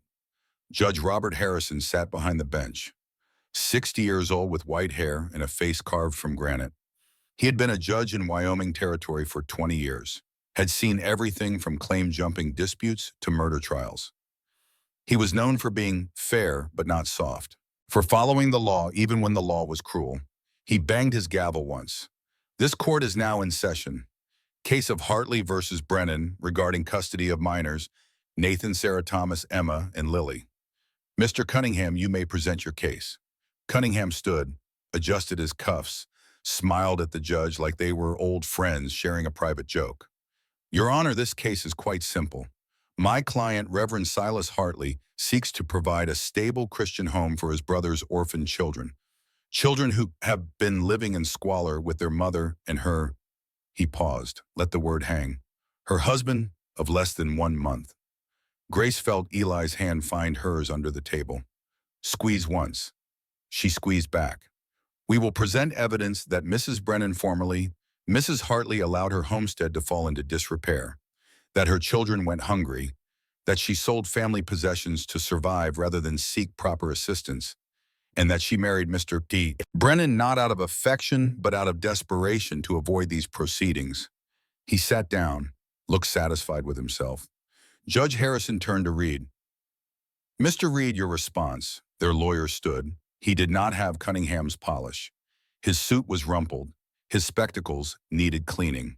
But when he spoke, his voice carried weight. Your Honor, this case is indeed simple, but not in the way Mr. Cunningham suggests. This is a case about a widow who survived impossible circumstances, who kept her family alive through the worst winter in 20 years, who sought help when she needed it and accepted that help with dignity, and who married a good man because they loved each other, not because of any legal maneuvering. He adjusted his spectacles. We will show that Mrs. Brennan's children are healthy, well cared for, and thriving, that she has made a stable home with Mr. Brennan, and that the only threat to these children's welfare is the man trying to take them from their mother. The hearing began. Cunningham called his first witness. The county surveyor, a thin man named Roberts, who had ridden past Grace's homestead in January and filed a report. Mr. Roberts, can you describe what you saw? The roof had partially collapsed. There were no livestock visible. The property appeared abandoned. And the condition of the structure itself, poor, very poor, not suitable for habitation, especially in winter. Reed stood for cross-examination. Mr. Roberts, you visited the property on January 10th. Yes. And you're aware Mrs. Brennan had been widowed for only 2 months at that point, during, as you said, the worst winter in 20 years. Yes. Did you offer assistance, food supplies, anything? Roberts shifted. That wasn't my job. Indeed, your job was to report on her struggles, not to help. Reed's voice was mild, but the point landed. When you filed your report, did you mention that Mrs. Brennan was alone, that she had 5 children to care for, that she had no family or neighbors nearby? I noted that the property appeared abandoned. But it wasn't abandoned, was it? Mrs. Brennan was still living there, fighting to survive, and you rode past without offering any assistance whatsoever. Objection, Cunningham said. Relevance? Your Honors, I'm establishing that the county's report was incomplete and failed to account for Mrs. Brennan's extraordinary circumstances. Overruled. Continue, Mr. Reed. No further questions. The next witness was a church deacon, a man named Whitmore, who claimed he had seen Grace in town in December selling family heirlooms. She appeared desperate, he testified, selling a silver tea service. You assumed what Mr. Whitmore, Reed asked during cross-examination, that she needed money for liquor or perhaps for medicine for her dying child. Reed's voice was sharp now. Did you offer to help her to buy the tea service yourself so she might get a better price? I know. Did anyone in your church offer assistance? I don't. Simple question, Mr. Whitmore. Did your church, which I understand Reverend Hartley regularly writes to and supports, did that church offer any assistance to his brother's widow? Silence, no further questions. Then Silas himself took the stand. This was what everyone had been waiting for. The righteous preacher, the concerned uncle. He sat in the witness chair like he was ascending to a pulpit. Reverend Hartley, Cunningham began. Can you tell the court about your relationship with your late brother? William was my younger brother. I loved him dearly. When he wrote to me before he died, begging me to come to help his wife and children. Silas's voice caught, perfectly timed. I couldn't come immediately. I had obligations. But I came as soon as I could. And what did you find? My brother's widow living in sin with a stranger. My nieces and nephews exposed to immoral behavior, living in poverty, barely surviving. Grace felt her jaw clench. Eli's hand tightened on hers. And that's when you sought legal custody. I only want what's best for them, what their father would have wanted. Education, stability, a godly home. Cunningham sat down. Reed stood up. Reverend Hartley, you say your brother wrote to you before he died. Do you have this letter? No, I discarded it. How convenient. Reed pulled out a paper. According to the county records, William Hartley died on October 12, 1878. When did you first contact Mrs. Hartley? Silas hesitated. In February. 4 months later.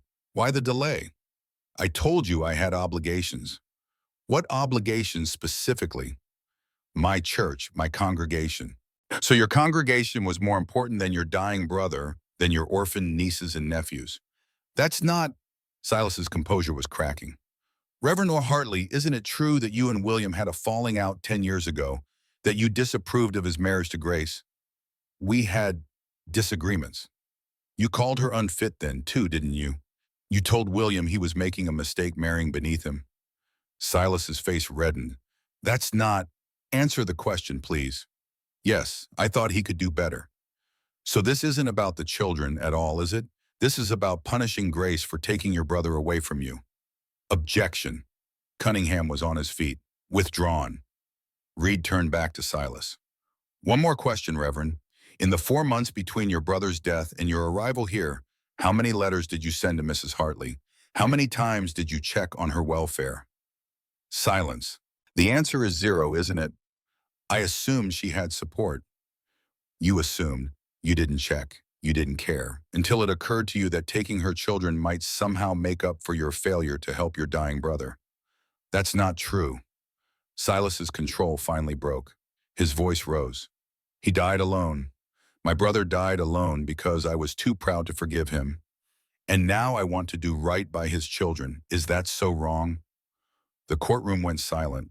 Even Reed seemed taken aback by the raw emotion in Silas's voice. No further questions, Reed said quietly. Judge Harrison called a recess. Grace stumbled outside into the March air. It was warmer now. The snow was melting. Spring was coming. Eli found her sitting on the courthouse steps. You did well in there. I haven't testified yet. You will, and you'll do well. She looked at him, this man who had become her anchor, her strength. What if it's not enough? Then we'll appeal, and appeal again, as many times as it takes. I'm tired, Eli. I know, but you're also the strongest person I've ever met. He sat down beside her, close enough that their shoulders touched. And you're not alone anymore. Remember that. The hearing resumed. Now it was Grace's turn. The rest of the hearing stretched across 3 more days. Doc Pearson testified about Thomas's recovery. Widow Fletcher testified about Grace's character. Reverend Porter testified about the marriage ceremony and his belief that it was entered into freely and with genuine affection. And finally, Grace herself took the stand. Mrs. Brennan, Reed began, can you tell the court about the 4 months after your husband's death? Grace took a breath, looked out at the crowded courtroom, at Silas sitting there with his lawyer, at her children in the front row, at Eli steady and sure, and she told them everything. She told them about William's death, about digging his grave in frozen ground, about rationing food until the children's ribs showed, about selling her mother's silver to buy medicine, about the day the flour spilled and she fell to her knees in the snow ready to die. She told them about Eli, about how he stopped when anyone else would have kept writing, about how he took them in and asked for nothing, about how he saved Thomas's life. And she told them about love, about how it could come when you least expected it, how it could grow from desperation into something real and lasting. When she finished, there was not a dry eye in the courtroom. Even Judge Harrison looked moved, but his voice was steady when he spoke. I'll take this under advisement. We'll reconvene tomorrow for my decision. That night, Grace could not sleep. She lay in the hotel room they had rented in town, Eli beside her, and stared at the ceiling. What are you thinking? Eli asked. That tomorrow everything changes, one way or another. We'll face it together. Promise, promise. She turned to him. In the darkness, she could barely see his face, but she felt his presence, his strength, his love. Eli, yeah, thank you for everything, for stopping that day, for fighting for us, for, her voice caught, for loving us. He pulled her close. Thank you for letting me. They held each other until dawn. The verdict. Judge Harrison returned to the bench at 10 o'clock the next morning. The courtroom was even more crowded than before. Word had spread. This was not just about one widow and her children anymore. This was about what kind of territory Wyoming would be, what kind of people they would be. The judge looked tired, like he had not slept either. I've reviewed all testimony, he began. I've examined the evidence. I've considered the law. This is not an easy decision. Grace's heart hammered. Eli's hand found hers. Reverend Hartley, your concerns about Mrs. Brennan's situation were not entirely without merit. Poverty is real, hardship is real, and children do deserve stability. He paused. Grace felt the floor drop out from under her. However, the judge's voice hardened. The evidence presented shows that Mrs. Brennan, through extraordinary effort and with the support of Mr. Brennan, has provided that stability. The children are healthy, they are educated, they are loved. He looked at Silas. Furthermore, I find Mr. Reed's cross-examination compelling. This case appears motivated more by family grievance than genuine concern for child welfare. Grace could not breathe. Therefore, I am denying Reverend Hartley's petition. Custody of Nathan, Sarah Thomas, Emma, and Lily remains with their mother, Grace Brennan. The courtroom erupted, people cheering, some crying. Grace heard it all like it was happening underwater. Distant and strange. Eli pulled her into his arms. We won. Grace, we won. The children rushed forward, all of them talking at once. Nathan hugging her, Sarah crying, the twins jumping up and down. They had won. But as they left the courthouse, Grace saw Silas standing alone by his carriage. He looked at her one last time and mouthed two words. Not over. 2 days later, the letter came. Notice of appeal to the Territorial Supreme Court. He was not done. Grace read the letter twice. Then she folded it carefully and set it on the table. He's not going to stop, she said.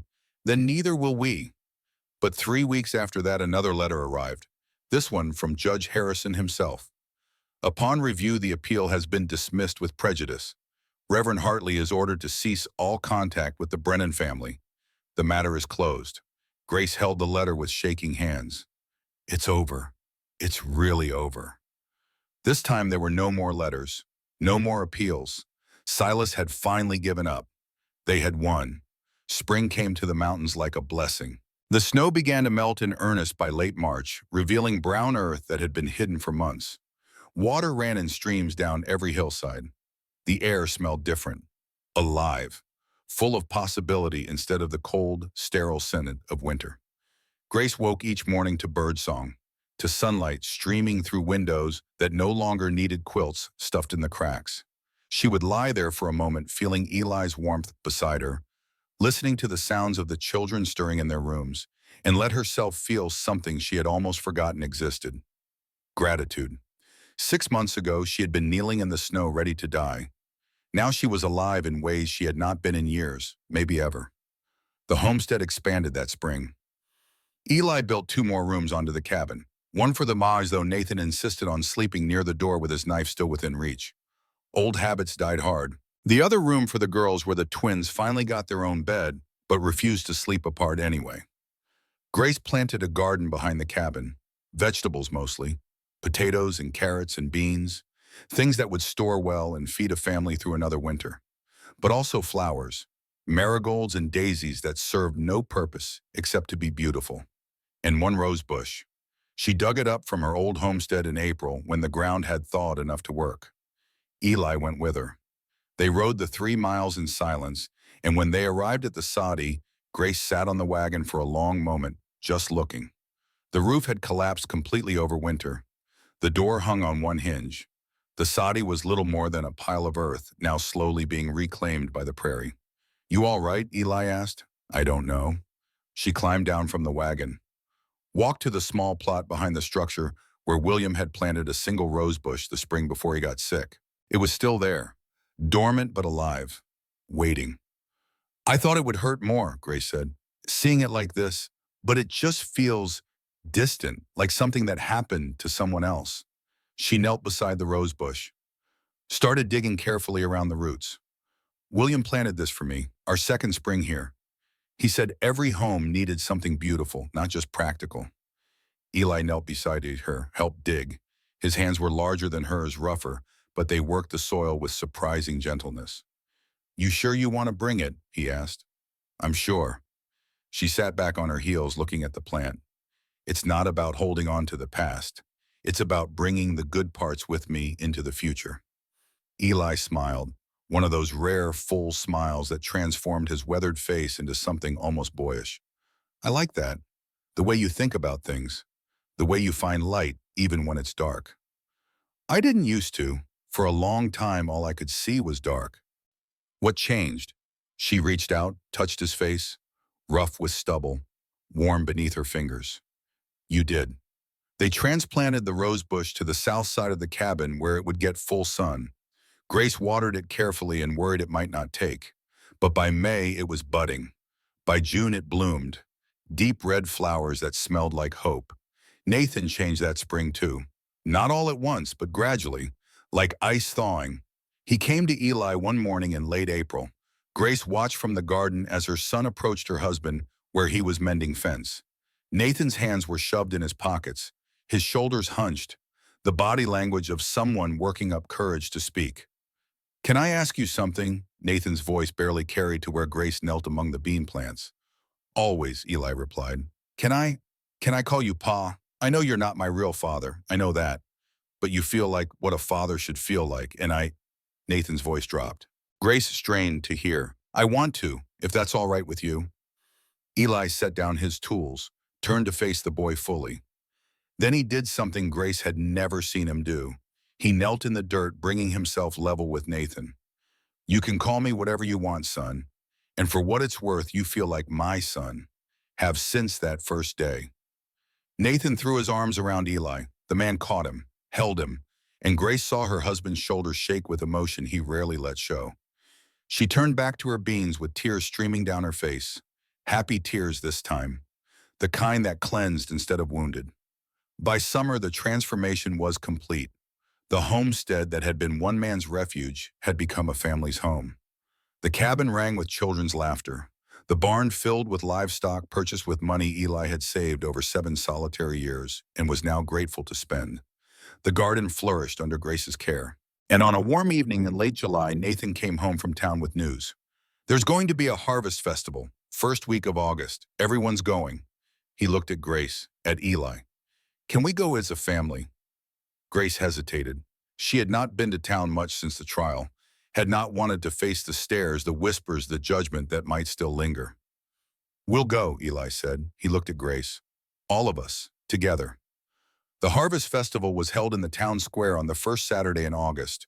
The whole territory turned out. Farmers and ranchers and shopkeepers, their wives and children. Even old Doc Pearson, who rarely left his office these days. Grace wore her blue dress. Sarah had let out the hem and added new ribbon to make it look fresh. Eli wore a clean shirt and the coat he saved for special occasions. The children scrubbed and combed and dressed in their Sunday best, which was still not much, but was clean and whole. They walked into town as a family, heads high, together. People stared. Of course they stared. But this time the stares were different. Not judgment, curiosity maybe, respect. Some folks even smiled, nodded. A few came over to talk. "Mrs. Brennan," said Mrs. Henderson from the general store, "it's good to see you looking so well." "Thank you. And these must be your children." "My, haven't they grown?" She smiled at the twins. I remember when you were just babies. So glad things worked out for you all. The day passed in a blur of activity. Nathan entered a shooting competition taught by Eli over the past months. He did not win, but he placed third, and the pride on his face was worth more than any prize. Grace entered her apple pie in the baking contest. It took second place behind Widow Fletcher, who had been winning that contest for 30 years and was not about to stop now. But second place still earned a blue ribbon, and Grace pinned it to her dress like a medal. The twins ran a three-legged race with Sarah helping tie their legs together. They fell twice but finished, and the whole crowd cheered. And Thomas, sweet Thomas, who had been dying 6 months ago, played tag with the other children until he was red-faced and breathless, but laughing. Actually laughing. As the sun set, Eli bought them all ice cream from a vendor who had brought it packed in ice from Cheyenne. It was melting faster than they could eat it, running down their hands and chins, and it was the most delicious thing Grace had ever tasted. "This is nice," Sarah said, licking her fingers, being normal, being like everyone else. Grace looked around at her family, at the town that had watched them fight and survive, and somehow come through intact. At Eli beside her, solid and sure. "We're better than normal," she said. "We're us." That night, lying in bed with her husband, Grace felt something shift inside her. Some final piece of healing clicking into place. "What are you thinking about?" Eli asked. "How strange life is. 6 months ago, I had nothing. Now I have everything." "Everything's a big word." "I mean it." She turned to face him. Even in the darkness, she could make out the strong lines of his face. "I have you. I have the children. I have a home, a future, hope. You have those things because you fought for them." "We fought for them." She reached up, touched his face. "I couldn't have done it alone." "You're not alone anymore." "No, I'm not." They held each other in the darkness while outside the summer night sang with crickets and the promise of morning. The announcement, late August, turned to September. The air grew crisp in the mornings. The leaves on the aspen trees started their slow transformation from green to gold. Grace noticed these changes with a kind of heightened awareness, as if seeing the world with new eyes. She also noticed other changes, subtler ones, the way certain smells made her stomach turn, the exhaustion that came over her in the afternoons, the tenderness in her breasts. At first she told herself it was nothing, stress from the trial, the hard work of building a new life. But when her monthly courses did not come in September, and then not in October either, she knew. She rode to town alone one morning in late October, told Eli she needed supplies from the general store. He offered to come, but she insisted she would be fine. She needed to be sure before she said anything. Doc Pearson's office was above the pharmacy. She climbed the narrow stairs with her heart pounding and knocked. "Come in." The doctor sat at his desk writing notes in a leather-bound journal. He looked up when she entered. His eyebrows rose. "Mrs. Brennan, is one of the children ill?" "No, they're fine. It's about me." "All right, have a seat. Tell me what's troubling you." Grace sat, folded her hands in her lap. "I think I'm pregnant." Doc Pearson set down his pen, leaned back in his chair. "I see. When was your last course?" "Early August. About 10 weeks ago." "Any symptoms, nausea, fatigue?" "Both, especially in the mornings."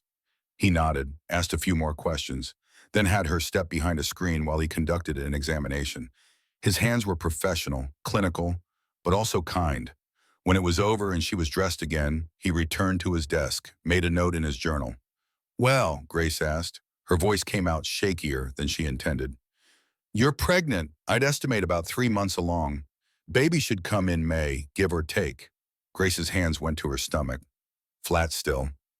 No sign yet of the life growing inside. "Are you sure?" "As sure as I can be at this stage." "But yes, Mrs. Brennan, you are going to have a baby." She sat very still, processing. A baby. She was going to have a baby. Eli's baby. Their baby. "Mrs. Brennan," Doc Pearson's voice was gentle. "Are you all right?" "I don't know." The truth came out before she could stop it. "I lost two before. Stillborn. Both of them. And with William, I was so sick. I could barely keep food down. I was weak and—" She stopped, drew a breath. "What if I lose this one too?" Doc Pearson came around the desk, pulled up a chair beside her. Listen to me. Every pregnancy is different. You are healthier now than you were then. You're eating well. You have help. You're not trying to survive on your own. He paused. Let that sink in. I can't promise you nothing will go wrong. No doctor can promise that. But I can promise I'll watch you closely. And I can tell you that you're strong, stronger than most women I've met. If anyone can carry a baby to term, it's you. Grace nodded, wiped her eyes. Thank you. Does Mr. Brennan know? Not yet. I wanted to be sure first. Well, you're sure now. Go home. Tell your husband, and try not to worry. Worry's not good for the baby. The ride home seemed to take forever. Grace's mind spun with 1,000 thoughts. Fear and awe and terror and hope all mixed together until she could not tell one from the other. A baby. She was going to have a baby. She found Eli at the edge of their property looking out over the valley. The autumn sun caught his hair, highlighting the gray she had not noticed before. He looked older in the golden light, weathered, but also peaceful in a way he never had when she first met him. Eli. He turned, smiled when he saw her. Get everything you needed in town. I need to tell you something. The smile faded. He came toward her quickly. What's wrong? Are you sick? The children. No, nothing's wrong. I'm fine. They're fine. She took his hands, held them tight. Eli, I'm pregnant. He stared at her. For a long moment, he just stared face blank with shock. Then his eyes widened. His mouth opened, closed, opened again. You're sure? Doc Pearson confirmed it this morning. I'm about 3 months along. Baby should come in May. Grace, her name came out like a prayer. He pulled her into his arms, held her so tight she could barely breathe. Grace, I don't. She felt his shoulders shake, realized he was crying. This big, strong man who had survived war and grief and 7 years alone on a mountain was crying in her arms. Are you all right? She asked. I'm terrified. His voice was muffled against her shoulder. Margaret died. Our baby died. And now you're telling me. He pulled back, looked at her with eyes bright with tears and fear and desperate hope. What if I lose you too? You won't. You don't know that. No, but I know I'm not alone this time. I know I'm healthy and strong. And I know you'll be with me every step of the way. She reached up, cupped his face. Doc says every pregnancy is different. This one doesn't have to end the way the others did. I want this. The words came out fierce, urgent. I want this so much it scares me. A baby, our baby, a family that's really ours. But if something happens to you, then you'll take care of our children, all 6 of them, because that's what we do. We take care of each other. He kissed her then, deep and desperate and full of everything he could not put into words. When they pulled apart, he rested his forehead against hers. I love you, he said. I love you so much. I love you too, all of you, including the one who's terrified. He laughed, a broken sound that was half sob. I was thinking, if it's a girl, we could name her Catherine, after Margaret. Margaret Catherine was her full name. Grace's throat tightened. You'd want that. She gave me you, or at least she helped make me who I am. Seems only right. Catherine Brennan. Grace tried it out, liked the sound. And if it's a bite-by, Daniel, after your husband. Our husband was William. I know, but Daniel was your maiden name, wasn't it? Your father's name? Grace blinked. She had not thought about her father in years. He had died when she was 16. A good man who had loved his family and worked himself into an early grave trying to provide for them. Yes, Daniel Whitfield. He would have liked that. Then it's settled. Catherine if it's a girl, Daniel if it's a boy. They stood there in the autumn sunlight, holding each other, a baby growing between them, and let themselves believe in the future. The waiting, the months that followed were the longest and shortest of Grace's life. Long because every day seemed to bring new worries. Short because time moved too fast toward the moment she would have to face her greatest fear. Eli became impossibly protective. He would not let her lift anything heavy, would not let her chop wood or carry water. Insisted she rest every afternoon whether she felt tired or not. I'm pregnant, not dying, she told him one November morning when he tried to stop her from hanging laundry. I know, but humor me. Eli, I carried 5 children through a winter alone. I think I can manage some wet sheets. You're not alone anymore. That's the point. She looked at him, saw the fear he was trying to hide behind practicality, saw the way his hands clenched every time she winced or gasped or moved too fast. I'm scared too, she said softly. Every day I'm scared, but we can't live like I'm made of glass. I know, He stopped, drew a breath. I just keep thinking about Margaret, about how everything seemed fine until it wasn't, about how fast I lost them both. Grace took his hands, placed them on her stomach, which was rounding, now impossible to hide. Feel that, he nodded. The baby had started kicking a few weeks ago. Strong kicks that sometimes took Grace's breath away. That's a fighter in there, a survivor, just like the rest of this family. She held his eyes. I need you to believe we're going to be all right, because if you don't believe it, I'm not sure I can either. He kissed her forehead. I believe it. I'm trying to believe it. That's all I'm asking. Doc Pearson visited monthly through the fall and into winter. Each time he pronounced Grace healthy, the baby growing well, everything progressing normally. You're doing better than you did with the others, he asked during his January visit. Much better. No sickness to speak of after the first few weeks. No spotting or cramping. I feel strong. Good. That's very good. He made notes in his journal. Keep doing what you're doing. Rest when you need to. Eat well. And try not to let that husband of yours worry you into an early labor. Grace laughed. He means well. He does, but sometimes meaning well and being helpful are two different things. The children reacted to the news with varying degrees of enthusiasm. The twins were delighted. A baby to play with and dress up and mother. Sarah was practical. Where would the baby sleep? Who would help with feedings? Nathan was quiet, thoughtful. He came to Grace one evening in February as she sat by the fire hands on her swollen belly, feeling the baby move. Are you scared? He asked. Yes. He appreciated the honesty, sat down beside her. Pa is scared too, I can tell. I know. Will you be all right? Grace turned to look at her son, 13 years old but with eyes that had seen too much. I don't know, Nathan. I hope so. But I learned a long time ago that hope doesn't always mean things turn out the way we want. Then why hope at all? Because the alternative is giving up. And I didn't survive last winter just to give up now. He nodded slowly. I remember when Thomas was sick. I thought he was going to die. Every night I thought I'd wake up and he'd begin, but he didn't die. No, he got better. Because Pa helped us. Because Doc Pearson came. Because things worked out even when they seemed impossible. Nathan looked at his mother's belly. Maybe this will work out too. Maybe it will. Can I? He hesitated. Can I feel it, the baby? Grace took his hand, placed it where the baby was kicking. Nathan's eyes widened. It's really in there. Really in there. That's amazing. He kept his hand there, feeling the movements. I'm going to be a brother again. A big brother.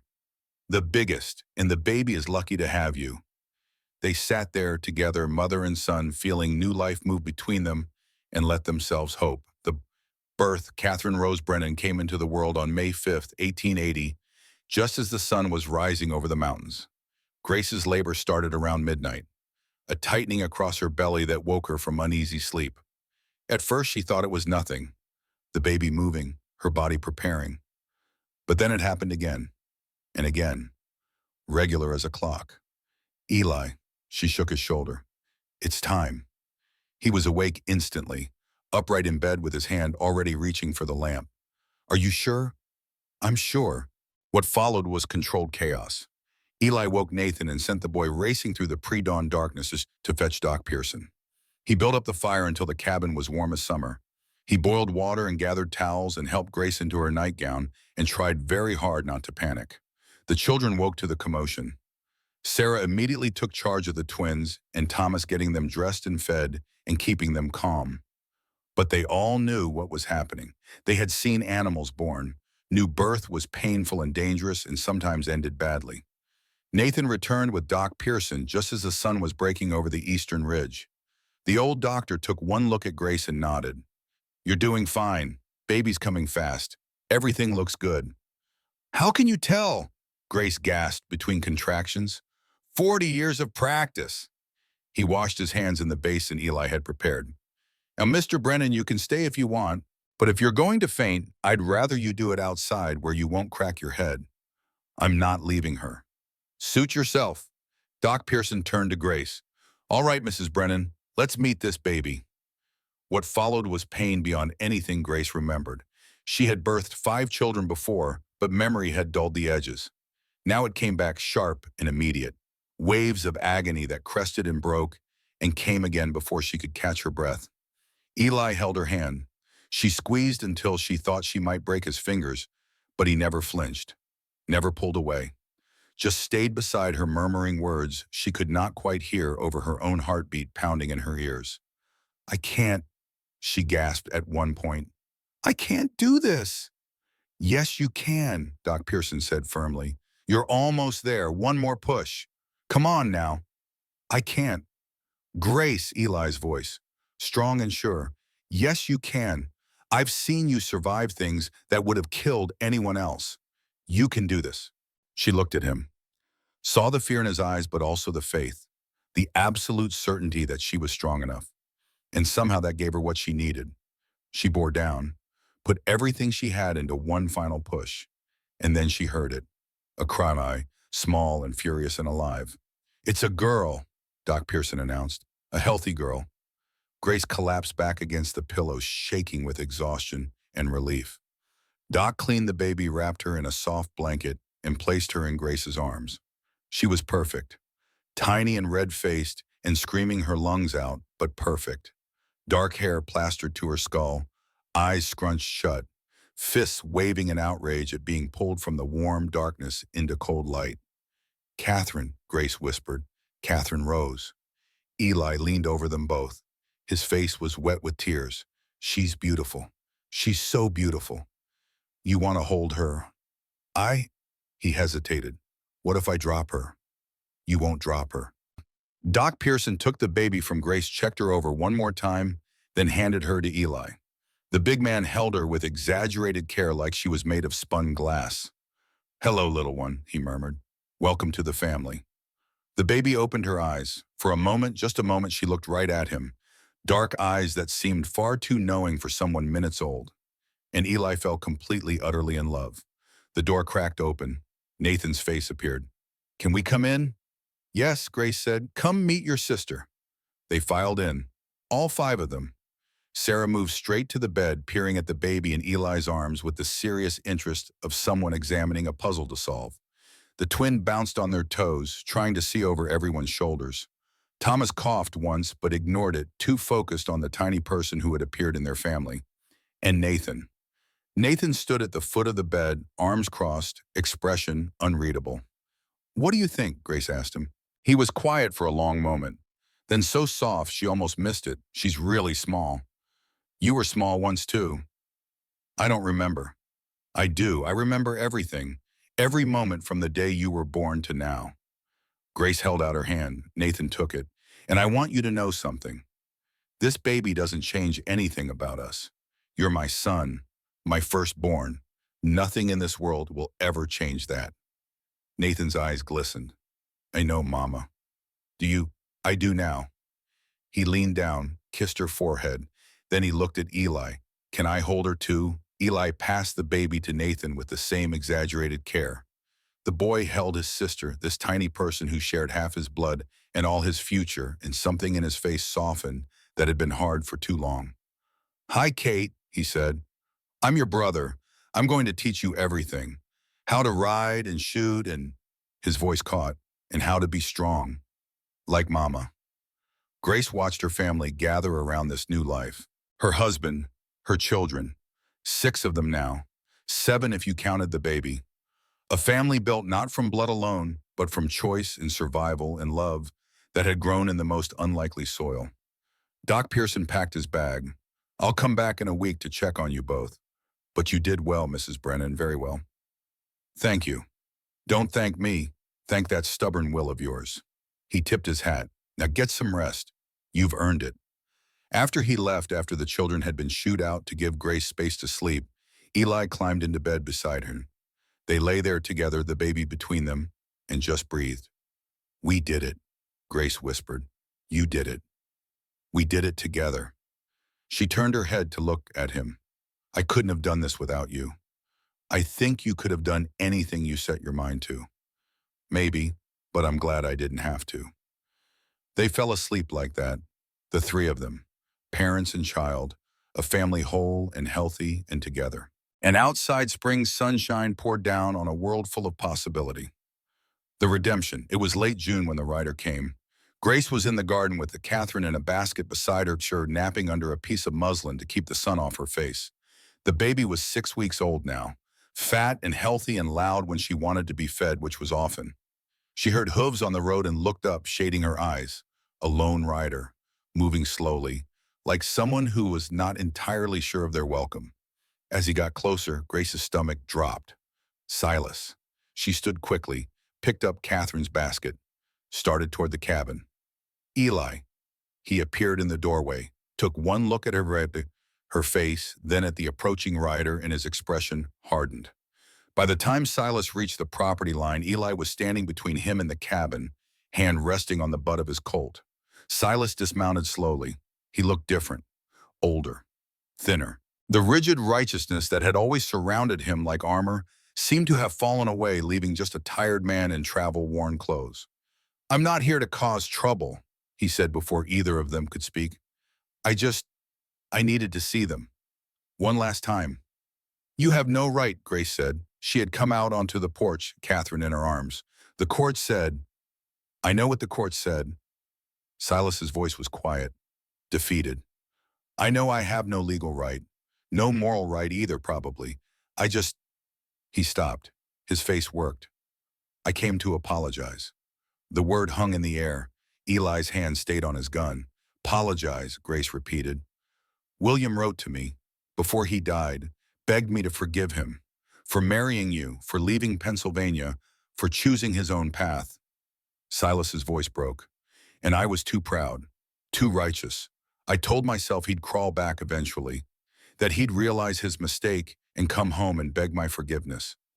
He looked at Grace with eyes that held real pain, real remorse. And then he died, and I realized I'd thrown away my only brother over pride. Tears were streaming down his face now. A man who had spent his life certain of his rightness, finally forced to confront his wrongness.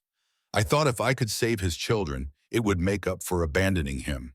But I was wrong. I wasn't trying to save them. I was trying to save myself, to make myself feel better about failing him when he needed me most. Grace stood very still. Catherine stirred in her arms, making small mewling sounds. Behind her, she could hear the other children gathering in the doorway, listening. You hurt us, Silas. You hurt me and my children when we were already broken. You used the law as a weapon. You tried to take away the only thing I had left. I know, he wiped his eyes, and I don't expect you to forgive me. I don't deserve forgiveness. I just wanted you to know that I'm sorry, truly sorry, for everything. Grace looked at this man who had caused her so much pain, who had threatened her family, who had forced her to fight battles she should never have had to fight, and she thought about mercy, about grace, about the difference between justice and vengeance. I forgive you, Silas. His head snapped up. What? I forgive you, not because you deserve it, but because I need to let go of the anger, because holding on to it would poison this. She gestured at her family, at the cabin, at everything they had built.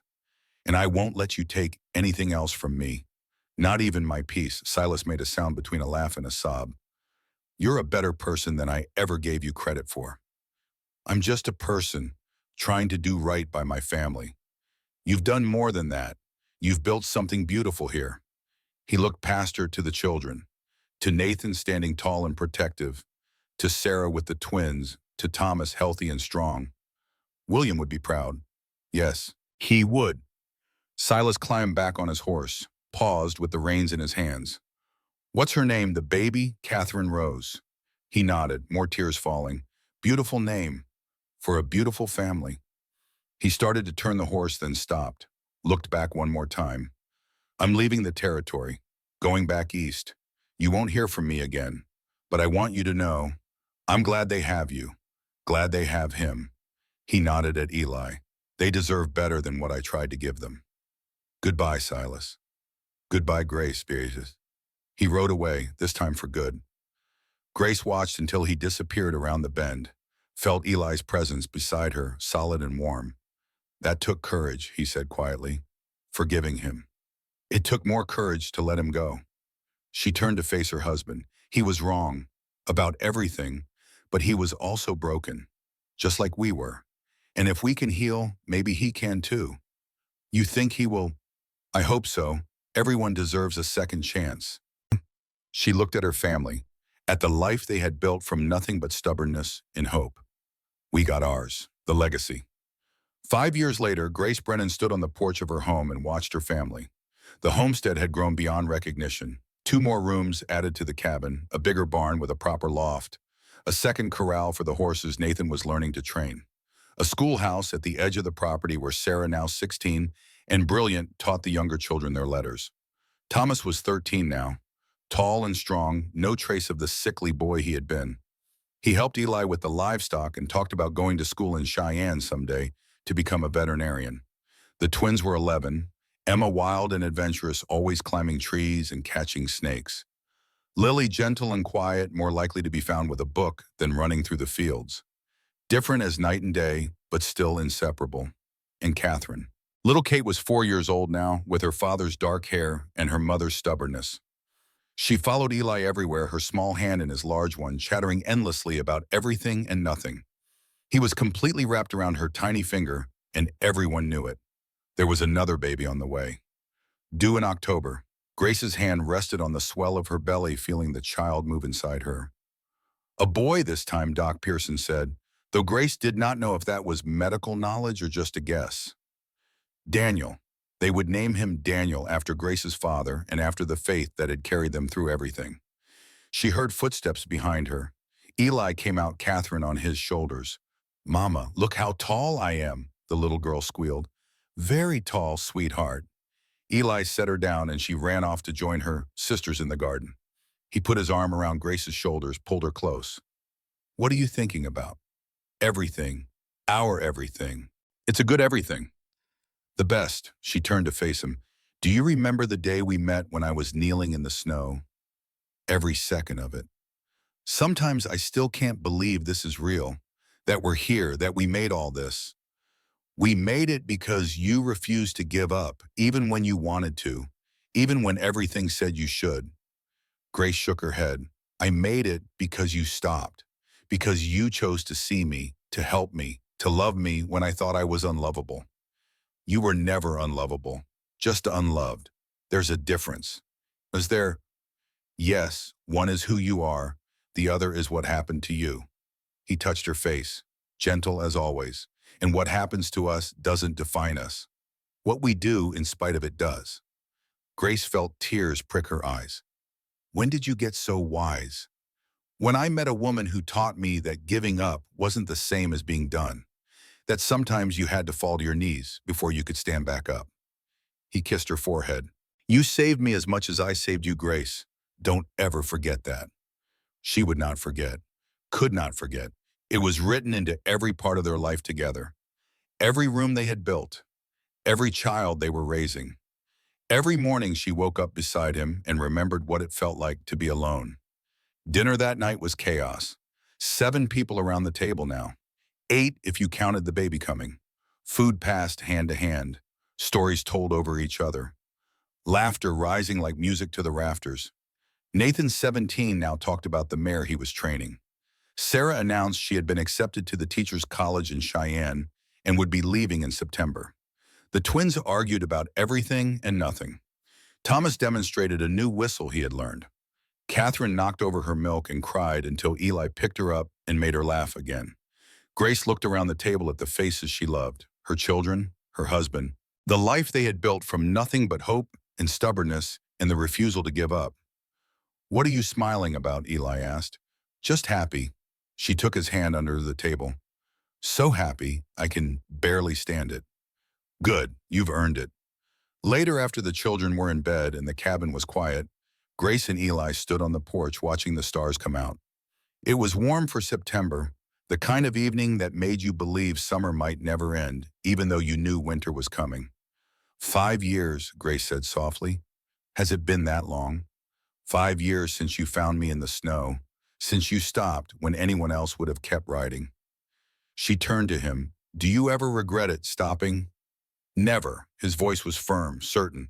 Not once, not even for a second. Even with all the trouble I brought you, the trial and Silas, and especially because of all that. He pulled her close. You didn't bring trouble, Grace. You brought life. You brought noise and mess and chaos and love. You brought me back from the dead.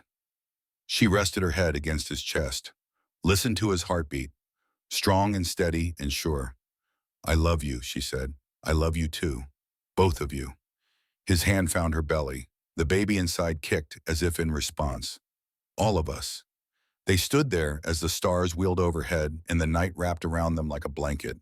Two people who had been broken and had chosen to heal together, who had faced impossible odds and won, who had built a family from scraps and determination and the simple refusal to let the world beat them down. And in the morning they would wake up and do it all again, because that was what love looked like. Not grand gestures or perfect moments, just the daily choice to keep showing up, to keep fighting, to keep building something worth having. Together, The Telling Ends, Montana, October 1957. Nathan's voice was barely a whisper now. Each word cost him something. But he pressed on. The story demanded to be finished. Catherine, your mother, grew up strong and fierce. She became a doctor, first woman in Montana to practice medicine without a man's supervision. He smiled at the memory. Grace was so proud, said her daughter inherited her stubbornness. Mike leaned forward, and Daniel, the baby that was coming. Born October 20th, 1880, healthy as an ox, he became a rancher, took over the homestead when Eli got too old to manage it. Nathan coughed. The sound was wet, final. There were two more after that, Emma born in 82 and young William in 84. Grace and Eli had 9 children total, 5 from her first marriage, 4 they made together. What happened to them, to Grace and Pa? Nathan's eyes drifted closed. When he spoke, his voice was distant, like he was seeing something far away. They had 35 years together. Not enough, but more than either of them thought they'd get. Eli died in 1915. Hart gave out while he was mending fence. Grace found him. She lived another 6 months after that. Doc said it was pneumonia, but we all knew better. She died of missing him. A tear slid down the old man's cheek. They're buried side by side on the property, under the rose bush Grace transplanted from her first homestead. It still blooms every June, deep red flowers that smell like hope. Mike's own eyes were wet. Why did you want me to know this, Grandpa? Why now? Nathan opened his eyes, looked at his grandson with the intensity of a man running out of time. Because you're going to college next year. Because you're going to face choices and challenges I can't imagine. And when things get hard, when you want to give up, I want you to remember this.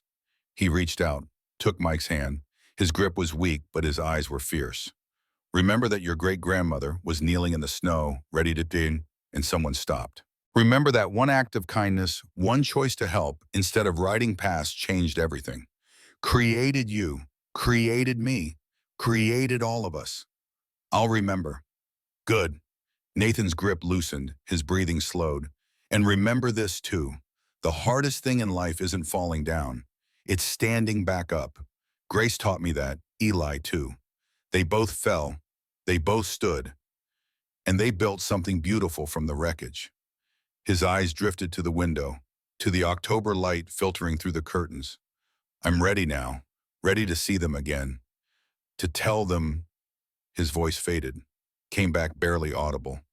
To tell them I remembered, that I told the story, that I passed it on. Grandpa, Nathan turned back to his grandson, smiled. It was the smile of a man at peace. Take care of your sisters, take care of your mother. And when you have children of your own, tell them this story. Make sure they know where they come from. Make sure they know that sometimes the greatest act of courage is asking for help, and the greatest act of love is giving it. He reached to the bedside table one last time, picked up the three items he had shown Mike at the beginning: the thin silver ring, the folding knife, the yellowed envelope. These are yours now. The ring was Grace's mother's. The knife was William's, my first father's. The envelope is the letter from Judge Harrison, the one that said we could stay together. He pressed them into Mike's hands. Keep them. Remember them. Pass them down. I will. I promise. Good boy.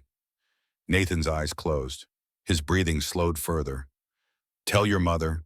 Tell her I love her. Tell her I'm proud of who she became. I will, Grandpa. I will. And Mike, yes, sir. Thank you for listening, for caring, for being here at the end. A long pause. For being a Brennan. Those were the last words Nathan Hartley Brennan spoke. He died 3 hours later as the October sun was setting, peacefully, surrounded by family, with the story told and the burden passed. At his funeral a week later, Mike stood at the graveside and looked out at the crowd. 3 generations of Brennans, children and grandchildren and great-grandchildren, all descended from a widow who fell to her knees in the snow and a stranger who stopped to help.